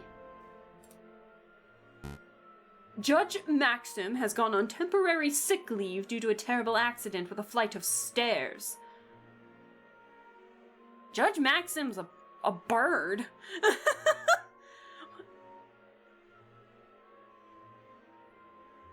Why do I not trust this judge? I sense some corruption. Yeah, okay, I'm not the only one. Sick leave for Listen, that's called an OSHA. We don't want an OSHA violation, okay? Smells rigged. I think so, Quack. Something's off. Something's off. But rest assured, assessors, prosecutor, defense, and members of the jury, that I am more than qualified to fill his shoes. Yeah, I want your certificate. I want your degree. You know, I want proof.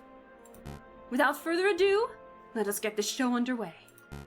This is the trial of Prince Juan Quirito, who stands accused of murdering Major Howell and of conspiring to murder the king himself. Yes, give me those receipts! Oh my god, it's so cold I can't even snap my fingers well. A wolf in bird's clothing, I assume? Maybe. Roll call! The defense is present and ready, Your Honor. The prosecution is ready, Your Honor. Good, very good.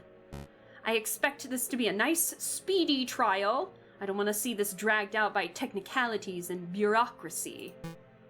Well said, Your Honor. I expect that once the court sees the overwhelming evidence, this trial will be over in 5 minutes. Are you two conspiring with each other? I don't trust this. I don't trust this. Something's off. I agree with Sparrowson. Something's off. 5 minutes? He's just messing with your head, Falcon. Keep it together. So we're all on the same page? Excellent. Prosecutor, please call your first witness to the stand. Very well. I call the police officer who investigated the crime scene. I call upon Inspector Justvolity. Step up to the stand, Inspector, and recite the oath. He's back! He's back! I swear to speak without hatred and without fear, to tell the whole truth and nothing but the truth. Please recite your name and occupation for the court record. My name is Inspector Justvolity. I am a servant to the law, a scourge of the gutter rats. That will do, Inspector. We've all heard your monologue before. Whoa, Kokorio's really going for a speed record, isn't he? Now, can you tell us what you witnessed on the morning of the 7th of January? They really trying to get on speedrun.com? Yeah, they are! They're speedrunning a trial. This is weird. Of course. At 10 o'clock! 10 o'clock! Ah! 10 o'clock! You son of a bitch, man. Come on. Not the... At 10 o'clock in the morning, I was called to the Lowe's Grand Gallery by one of the King's Royal Guards. What a lovely day. Did he just... But alas, I am dehydrated, I need water. so I must consume drink. Did he just say 10 o'clock? I cannot with this. I can't with this game. I know. Listen, last case, we had Sparrowson break into, break in through the window of somebody's place so we could gather evidence. This is great. There I saw Prince Juan, King Louis Philippe, the corpse of Major Howell with a rose in hand, and around 24 citizens. The citizens and the king himself all attest to seeing Major Howell taking the rose from Prince Juan's hand and then promptly dropping dead. And what did the morgue uncover upon examination of the corpse? I swear to God, if he says he's foaming at the mouth, it was not the flower. I bet so. Speedrunning a trial sounds like me playing Guilty as Sock. I need to play that game so bad. Fun game if you have any friends who are Ace. I know that you weren't done with your sentence then, but that's really fun. If you have friends who are Ace Attorney nerds and don't get destroyed in 2 minutes, listen. Maybe we can have a community game night. It's a fun game. Yeah, the friends part's a little tricky. Maybe we can have a community game night or something. Alright, and what did the morgue uncover upon examination of the corpse? The coroner determined with absolute certainty that Major Howell died of poisoning.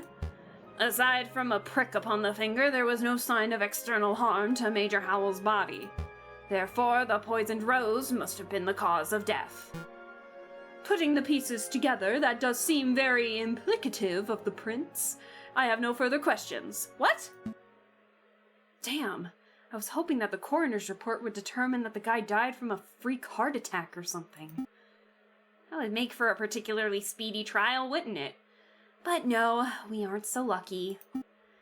Something else must be fuck! Something else must be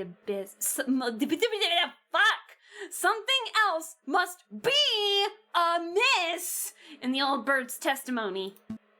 Right, I'll tear it apart. Your Honor, I wish to cross-examine the witness. Falcon, wasn't it? Don't waste the court's time. A high-ranking police officer would never lie on the witness stand. Listen, he's not lying. He didn't lie. Last case he was in either, he just missed some stuff, you know? I wouldn't accuse the inspector of lying. I just want to make sure that every base is properly covered. Ugh, that sounds like pointless nitpicking to me, but I'll allow it for now. I don't like this judge. I don't like this judge. Go on, Falcon, do your cross-examination. I don't like this judge. At 10 o'clock! Oh no! At 10 o'clock in the morning, I was called to the Louvre's Grand Gallery by a royal guard. There I saw Prince Juan, King Louis Philippe, the corpse, that's right, with a rose and about, okay. A coroner determined that Major Howell died of poisoning. He's like, ew, I don't want to do my job. One every case I did both ways and he was successfully defended to one of those he accused by their creator. Bro, that sounds hilarious, Sam. We're definitely gonna get railroaded. Something's off! Okay, So we can... Okay, so we don't know enough to... I mean, it doesn't matter the time. Major Howell was indeed the one dead. So the only things left are like the 24 citizens and poison. Obviously, it has to be something regarding the poisoning, right? Because we need to figure out, like, was it actually... Can we fit... Ooh, wait! Can we... hold on. If we ask about the poisoning...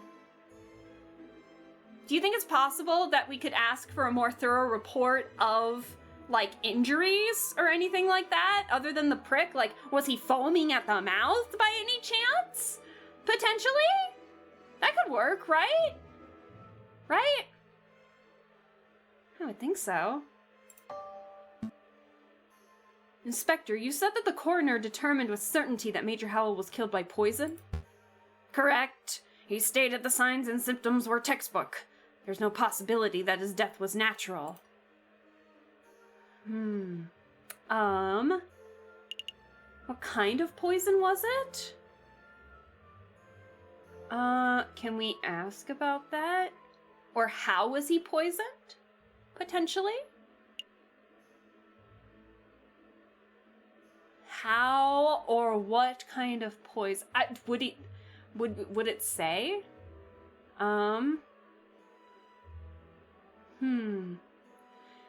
How? How exactly was Major Howell poisoned? What was the delivery mechanism?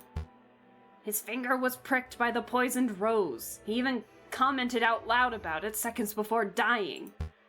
All 22 citizens who witnessed the murder attested to seeing and hearing this. Is there any possibility that he was poisoned by something else? What an absurd thing to ask, JJ. You just heard that 22 people saw the victim prick his finger and die. What are you suggesting? That the pricked finger has no relation to the poisoning? I think it was the chocolate. That's exactly what I'm saying. I don't doubt that Major Howell was poisoned, but I do doubt that the rose was the cause. Unbelievable! Only a total buffoon could fail to draw the blatant link here. JJ, as tempting as it is to sit here and lecture you on the basics of cause and effect, I'll end this discussion painlessly. Inspector, please tell the defense that you found traces of poison on the thorns of the rose itself. That should alleviate all doubt that the rose was in fact the poison delivery mechanism. Actually, I can't tell him that.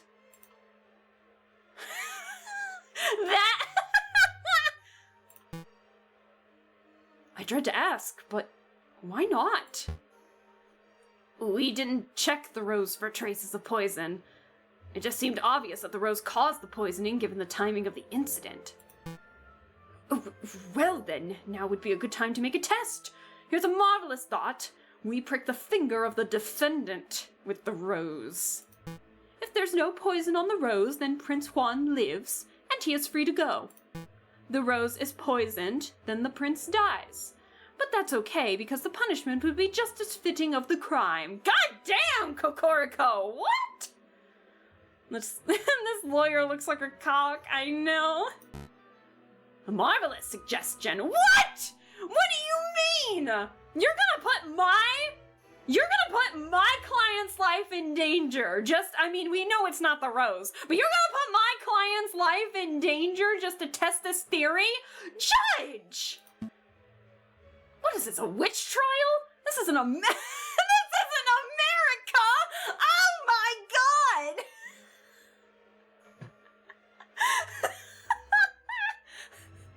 Oh my god! What is this, a witch trial? This isn't America, Severin. That's not how we do things here. Chat, I love you guys. I see the chat moving crazy. Damn, get him. Damn, I feel kind of hurt by that, but at the same time, he's not wrong. Calm your feathers, JJ. It was clearly a joke. I don't think the judge was joking if you were joking. There are far more humane ways of testing for poison. I'm sure the inspector will perform his duty with due diligence. Actually, we won't be able to test the rose for poison at all. Why's that? Given the dangerous nature of the flower, it was destroyed by the police force. We burned it to ashes. Such unprofessionalism. You what? Judge was so I don't trust the judge! Roasted like a witch at trial. Oh, got him! Dion, that was good. That was a good one. Yeah, the judge is... I don't trust the judge. Something's off with the judge. If we have no way to know whether the rose was poisoned, then this whole trial ought to be called into question. Nice try, JJ, but thorough process of reasoning by elimination, we can still deduce with absolute certainty that the rose was poisoned. In other words, there was nothing else at the crime scene that could have caused the poisoning. I beg to fucking differ. Wrong! There was something else at the crime scene that could have contained the poison. Something the investigative police blindly overlooked.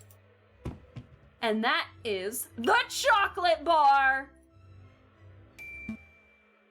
Look at this.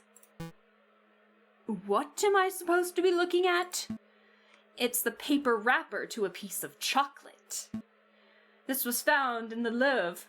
The Palais de Louvre? Sorry. The Salé du Tibri? To be precise. I told you my French sucks. And we can date its consumption to the day of the incident. You're not suggesting that Major Howell ate a piece of poisoned chocolate moments before he died? I most certainly am. Okay, so dogs in this world can eat chocolate. Major Howell, who happens to be a dog, just happened to have eaten poisoned chocolates. Got it. Okay. I hate this world. What is happening? What if he just ate a piece of chocolate and it was just poisonous because he's a dog?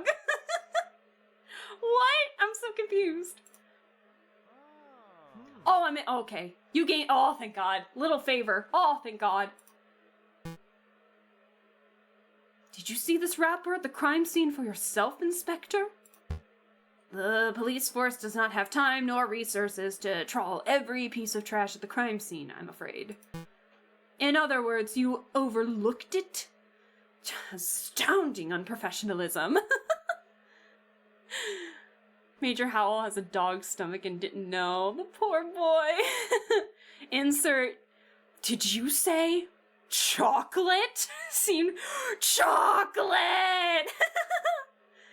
You're not wrong, but you're not right, this world says this world of theirs. I hate this game of emotions we play. I believe this falls slightly in the genre of absurdism. You know, ever so slightly. Wait, Sparrowson wanted to taste it? Oh, he did! He didn't, though. Oh, but he almost licked the wrapper like the munchkin he is. God, you're right, Sam! The prosecution is right to be disgusted. What a disgraceful display, Inspector. I offer my apologies, Your Honor. I don't want your apologies. I want you to do your damn job properly. Get off the witness podium before I kick you off myself. I don't like this judge. As you wish. I'll take my leave. Until next time, messieurs. I do not like this judge. So let me get this straight. This chocolate wrapper was found at the crime scene? Correct? And you have reason to believe that it was consumed on the day of the incident? I do. I have an expert food tasting witness who's willing to testify if need be. You have a foodie witness? I don't recall anyone like that. Who on earth are you talking about, Falcon? Oh, I see. This guy sucks. I hope you're talking about the judge, because if you're talking about that about my boy Sparrowson, we're gonna have a talk, Quack Splash. But you do know for certain that Major Howell consumed this chocolate? Well, that's a fact that we're still investigating. I see. And do you have evidence that this chocolate was in fact poisoned? Again, that is something that may require a little more time to definitively prove. So then, in actuality, you do not have evidence that Major Howell consumed some poisoned chocolate. Instead, you have a solitary piece of rubbish that you plucked straight out of the gutter. That's weak, even for you, JJ. But we pulled it. It was in an urn. Let's move things along. I have another witness I would like to summon. He's a man who claims to have an excellent view of the people going in and out of the Louvre at the time of the incident. I call upon Monsieur Toussaint Kingsley. Who? Could the witness please approach the stand and recite the oath? Oh, hello. Hello. Hello. Hello. Oh. Aww. He's kind of cute. He looks a little beady. I don't know. Oh, right, the oath. I swear to speak without hatred and without fear, to tell the whole truth and nothing but the truth. Please state your name and occupation for the court record. My name is Toussaint Kingsley, and I am a person who fishes. Where were these witnesses? Listen, the inspector was here at the last case. This guy is completely new, though. Little bro's just so happy to be here. I know. A person who fishes? Are you a fisherman? Oh, is that how this is? Well, I thought the French justice system was better than this. I beg your pardon? Here comes Toussaint Kingsley, the kingfisher. Clearly he must be a fisherman, because didn't you hear? All kingfishers are fishermen. Well, you are carrying a fishing rod. Canon voice now as well. I'm glad you like the voices. And? Can a man not carry a fishing rod, reel and bait, without being branded a fisherman? Look! The prosecutor is carrying a riding crop. Clearly, he must be a horse jockey. Oh yeah! For some reason, all these animals are like bipedal, except the horses. I don't know. All the horses are just horses in this world, which is so weird. Oh, for pity's sake, fine. We can list your occupation as person who fishes and not fisherman. Thank you. Actually, why do you carry a riding crop, Severin? I've never seen you ride a horse. I don't know, JJ. Why do you, a 30-something-year-old with no health problems, carry a cane? Not the squabbling on trial. Oh man, how I'd love to be the person writing down the notes. This is veering quite off the course. Could the prosecution please get back to this question? You know what they sound like? You know what Kokorio and Falcon sound like? Divorced.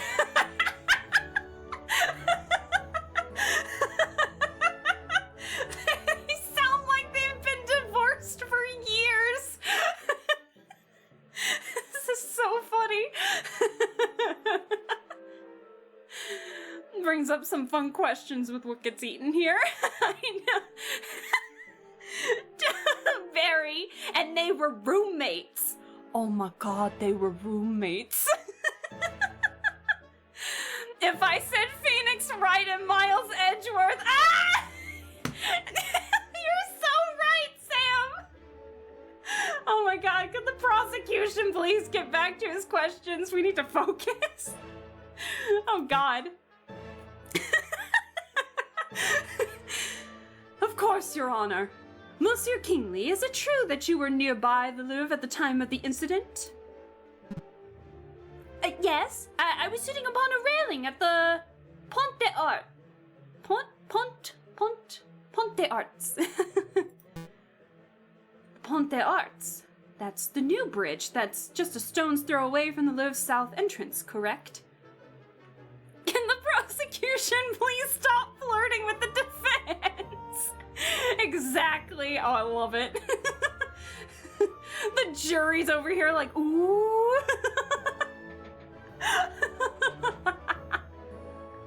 Oh my god. That's right. And what were you doing at the time of the incident? I was fishing. Kingfishers, am I right, Falcon? So you would have plenty of opportunity to see the people who entered and exited the place. Can you tell us who you saw? Well, the Louvre's a busy place. Naturally, I saw a lot of people. But at 9 a.m., I saw the king, Louis Philippe himself, enter the building. He was surrounded by his entourage, of course. Then around 9:30 a.m., I saw this shifty-looking fox lurking around the entrance. Your Honor, I object to the witness's use of the term shifty-looking. It's a vague and biased description. No, really, he looked super shifty. I saw him rubbing his paws and cackling gleefully. Are you kidding me? And then I saw him take out a rose and carefully rub the stem. Rub the stem of a rose, you say? As if he were applying something to the flower, perhaps? Well, monsieur, I really shouldn't speculate. Of course. It was wrong of me to ask such a leading question.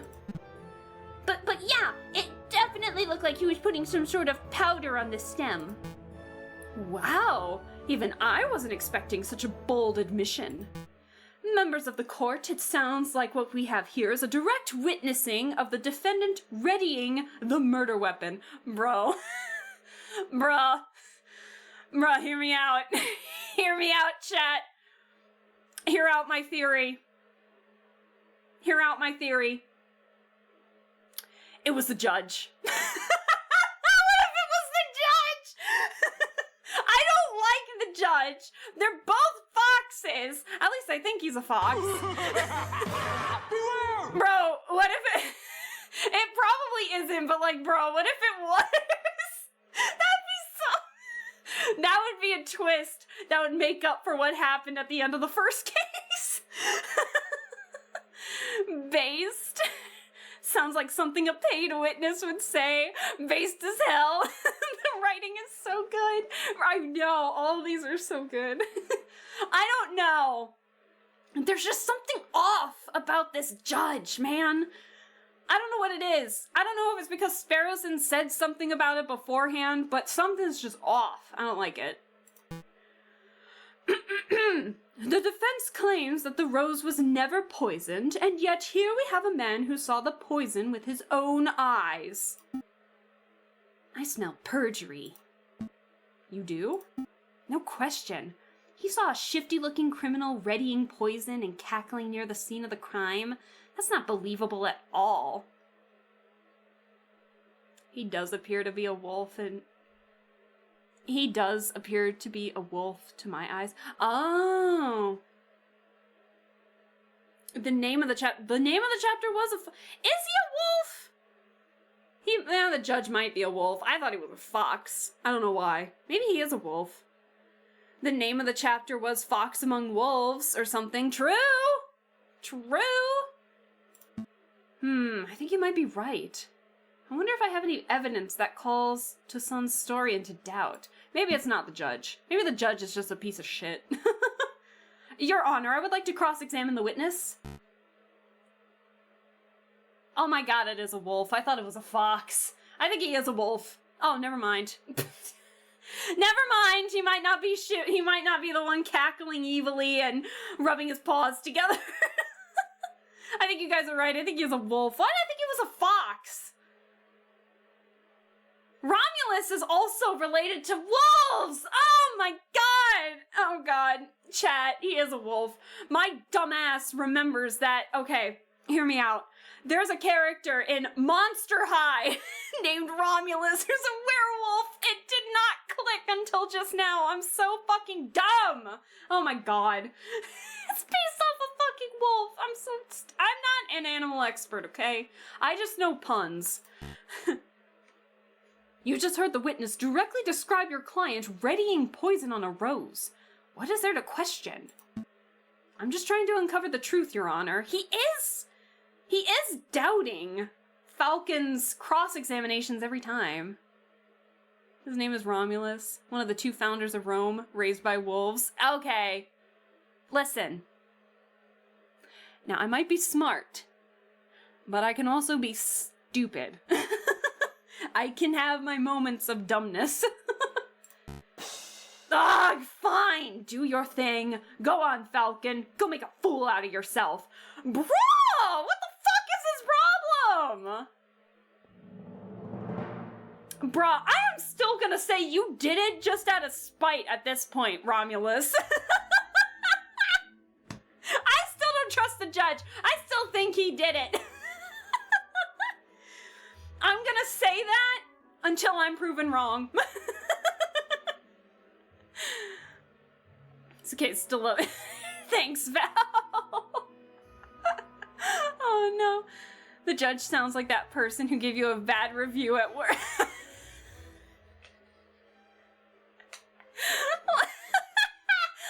Lappy, don't be mean. Don't be mean, but that was actually kind of funny. I think I needed that joke.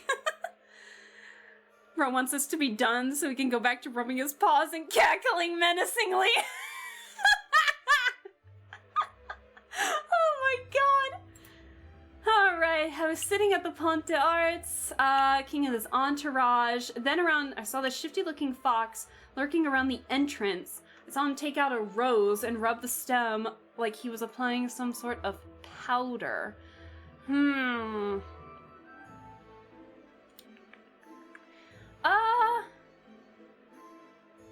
Cause I don't have the map. But, okay. Exactly. Okay, so, this is right. I don't think we have enough to talk about that. So, but the thing is that didn't Sparrowson say that Juan, or, you know, our defendant didn't? Okay, I wish I had the map. But like, okay, just look at my cursor, okay? So this is where the murder happened, right straight in the middle. The king and his entourage came from this direction where the chocolate bar was, as well as, you know, leading to the galleries and such. Didn't Sparrowson say that that the defendant, that Juan's statement was that he was coming from the gardens, which was on the other side of the map? So like, what?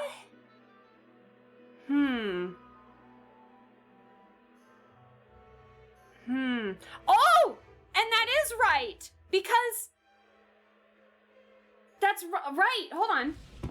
We found the chocolate bar in the Rome section of the Palais, right? We saw the chocolate bar from where the king and his entourage were coming from. And the missing page! The missing page! I knew this page would come in handy. This page was worth the 10 francs. This page came from the gardens. From his book that he was arrested with. He was arrested with that book. He was arrested with the book. I wonder if he ripped the page on purpose to show that he was coming from the gardens. Ah! Okay. Oh my god. I think we still have the evidence.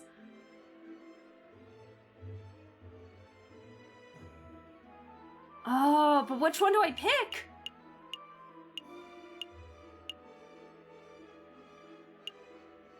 So, because, I wish we had a fucking map again. Oh my god. Because, I don't have a map. Okay, so basically, say the middle was the crime scene. The Pont des Arts was over here, where the New Bridge was. That is so far away from the gardens. He wouldn't have been able to see our shifty look.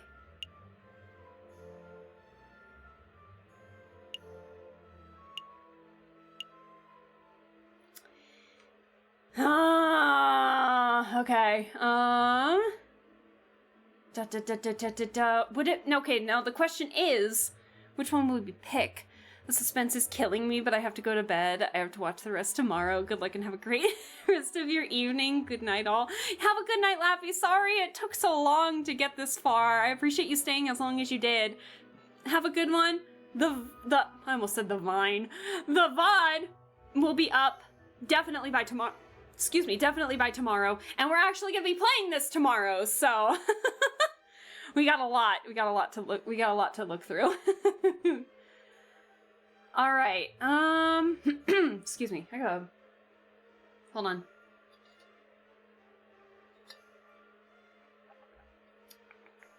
So now the question is,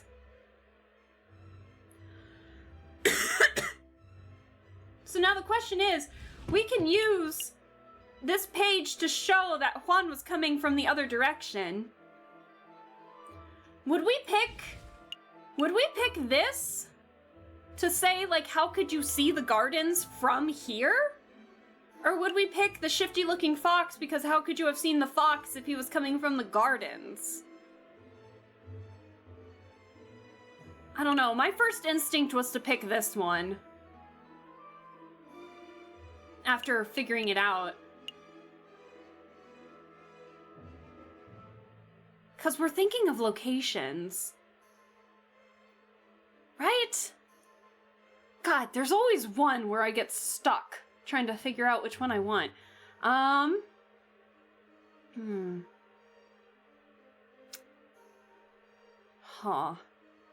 God, now it makes me wonder what happens if we didn't pay for the page.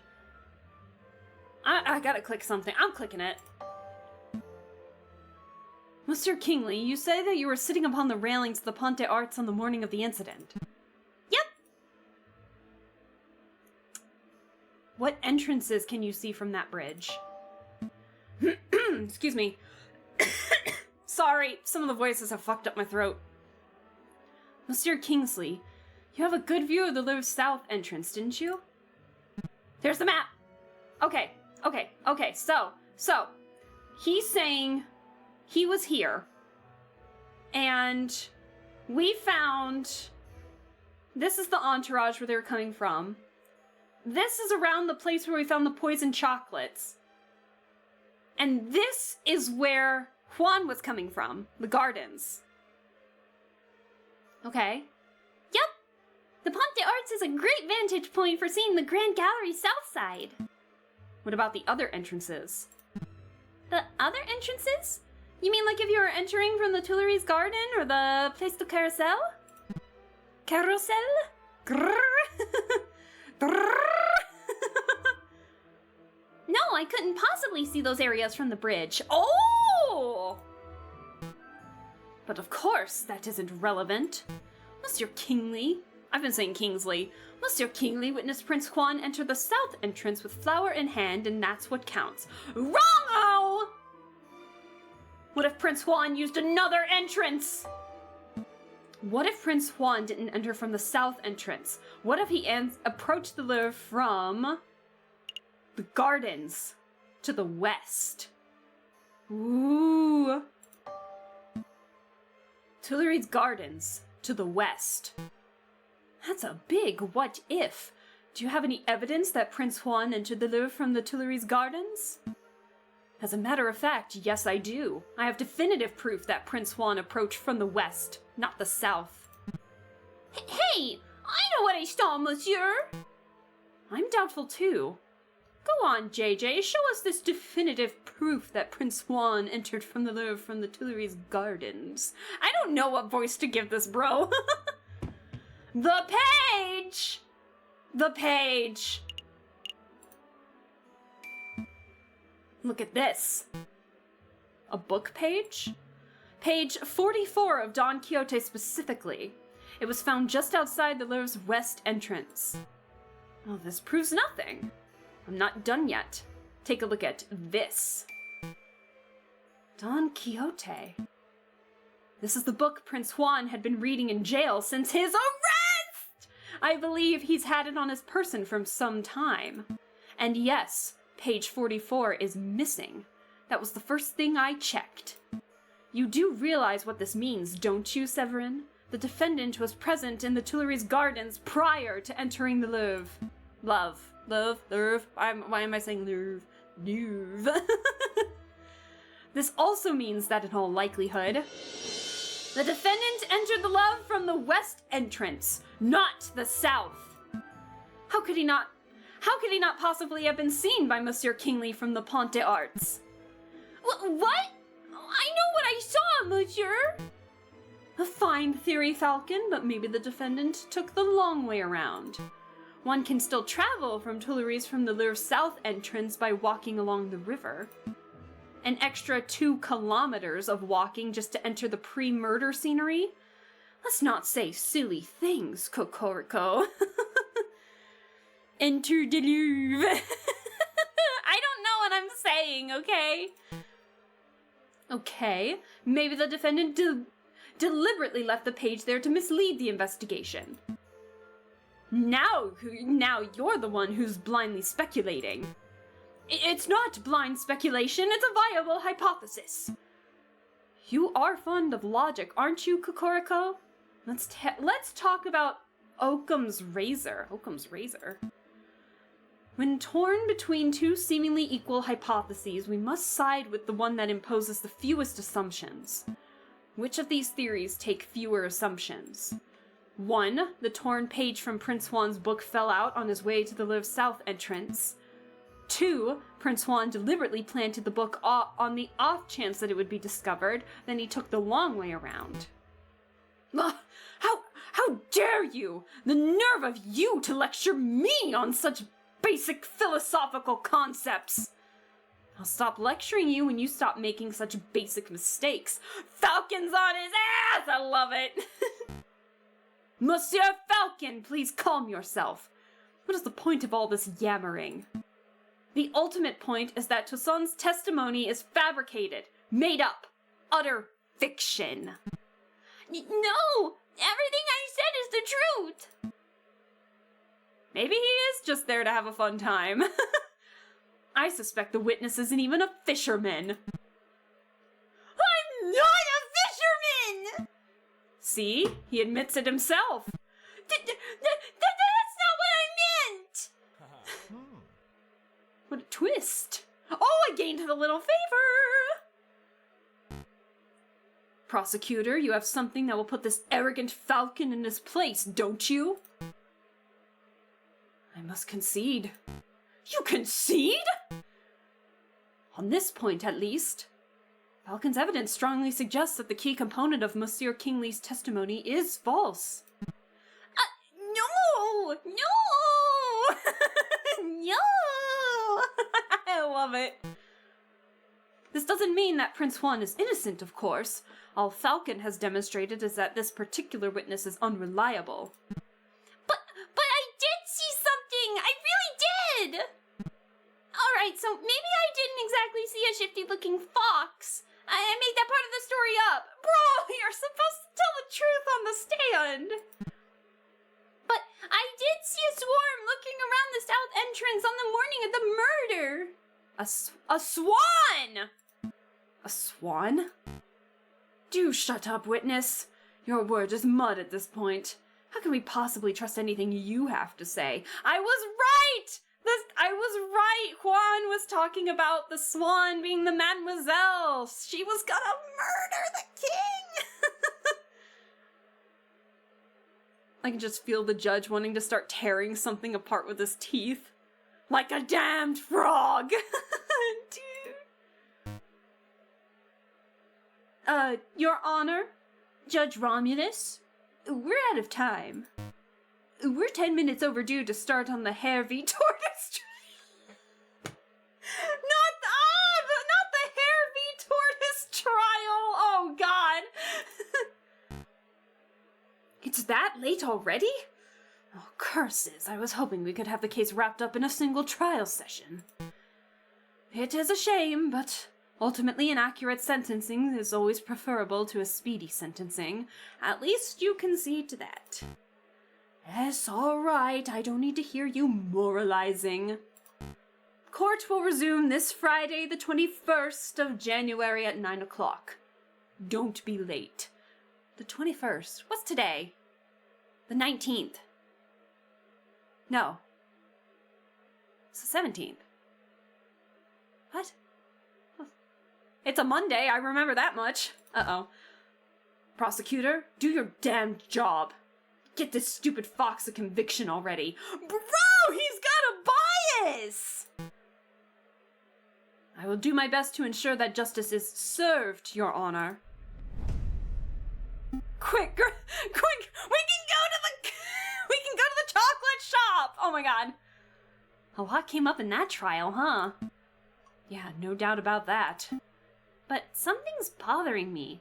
Why would that fisherman guy and Monsieur Kingsley lie on the witness stand?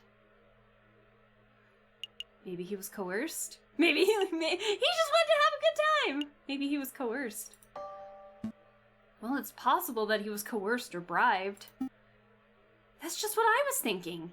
Maybe the real murderer threatened the fisherman to make up a story about Prince Juan. Let's keep an open mind. Anything is possible at this stage. But to be perfectly honest, something's bothering me about the trial. Oh, I don't know. The judge? The judge!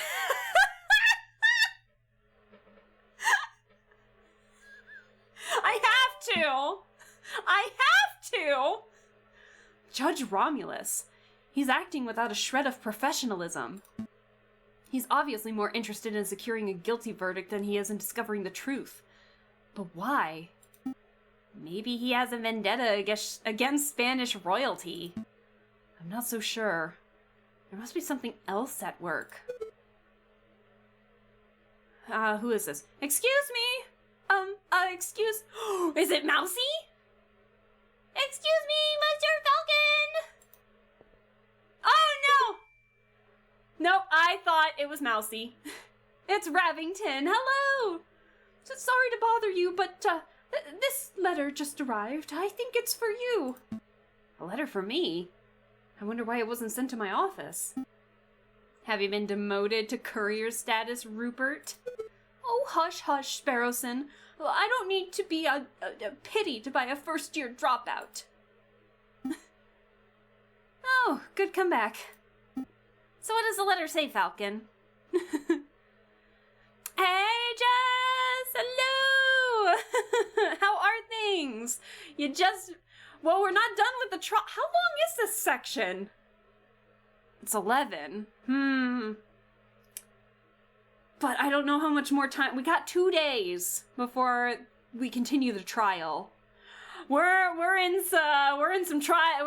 We need to gather more evidence. We're playing some more Aviary Attorney, and let me tell you, this game is crazy.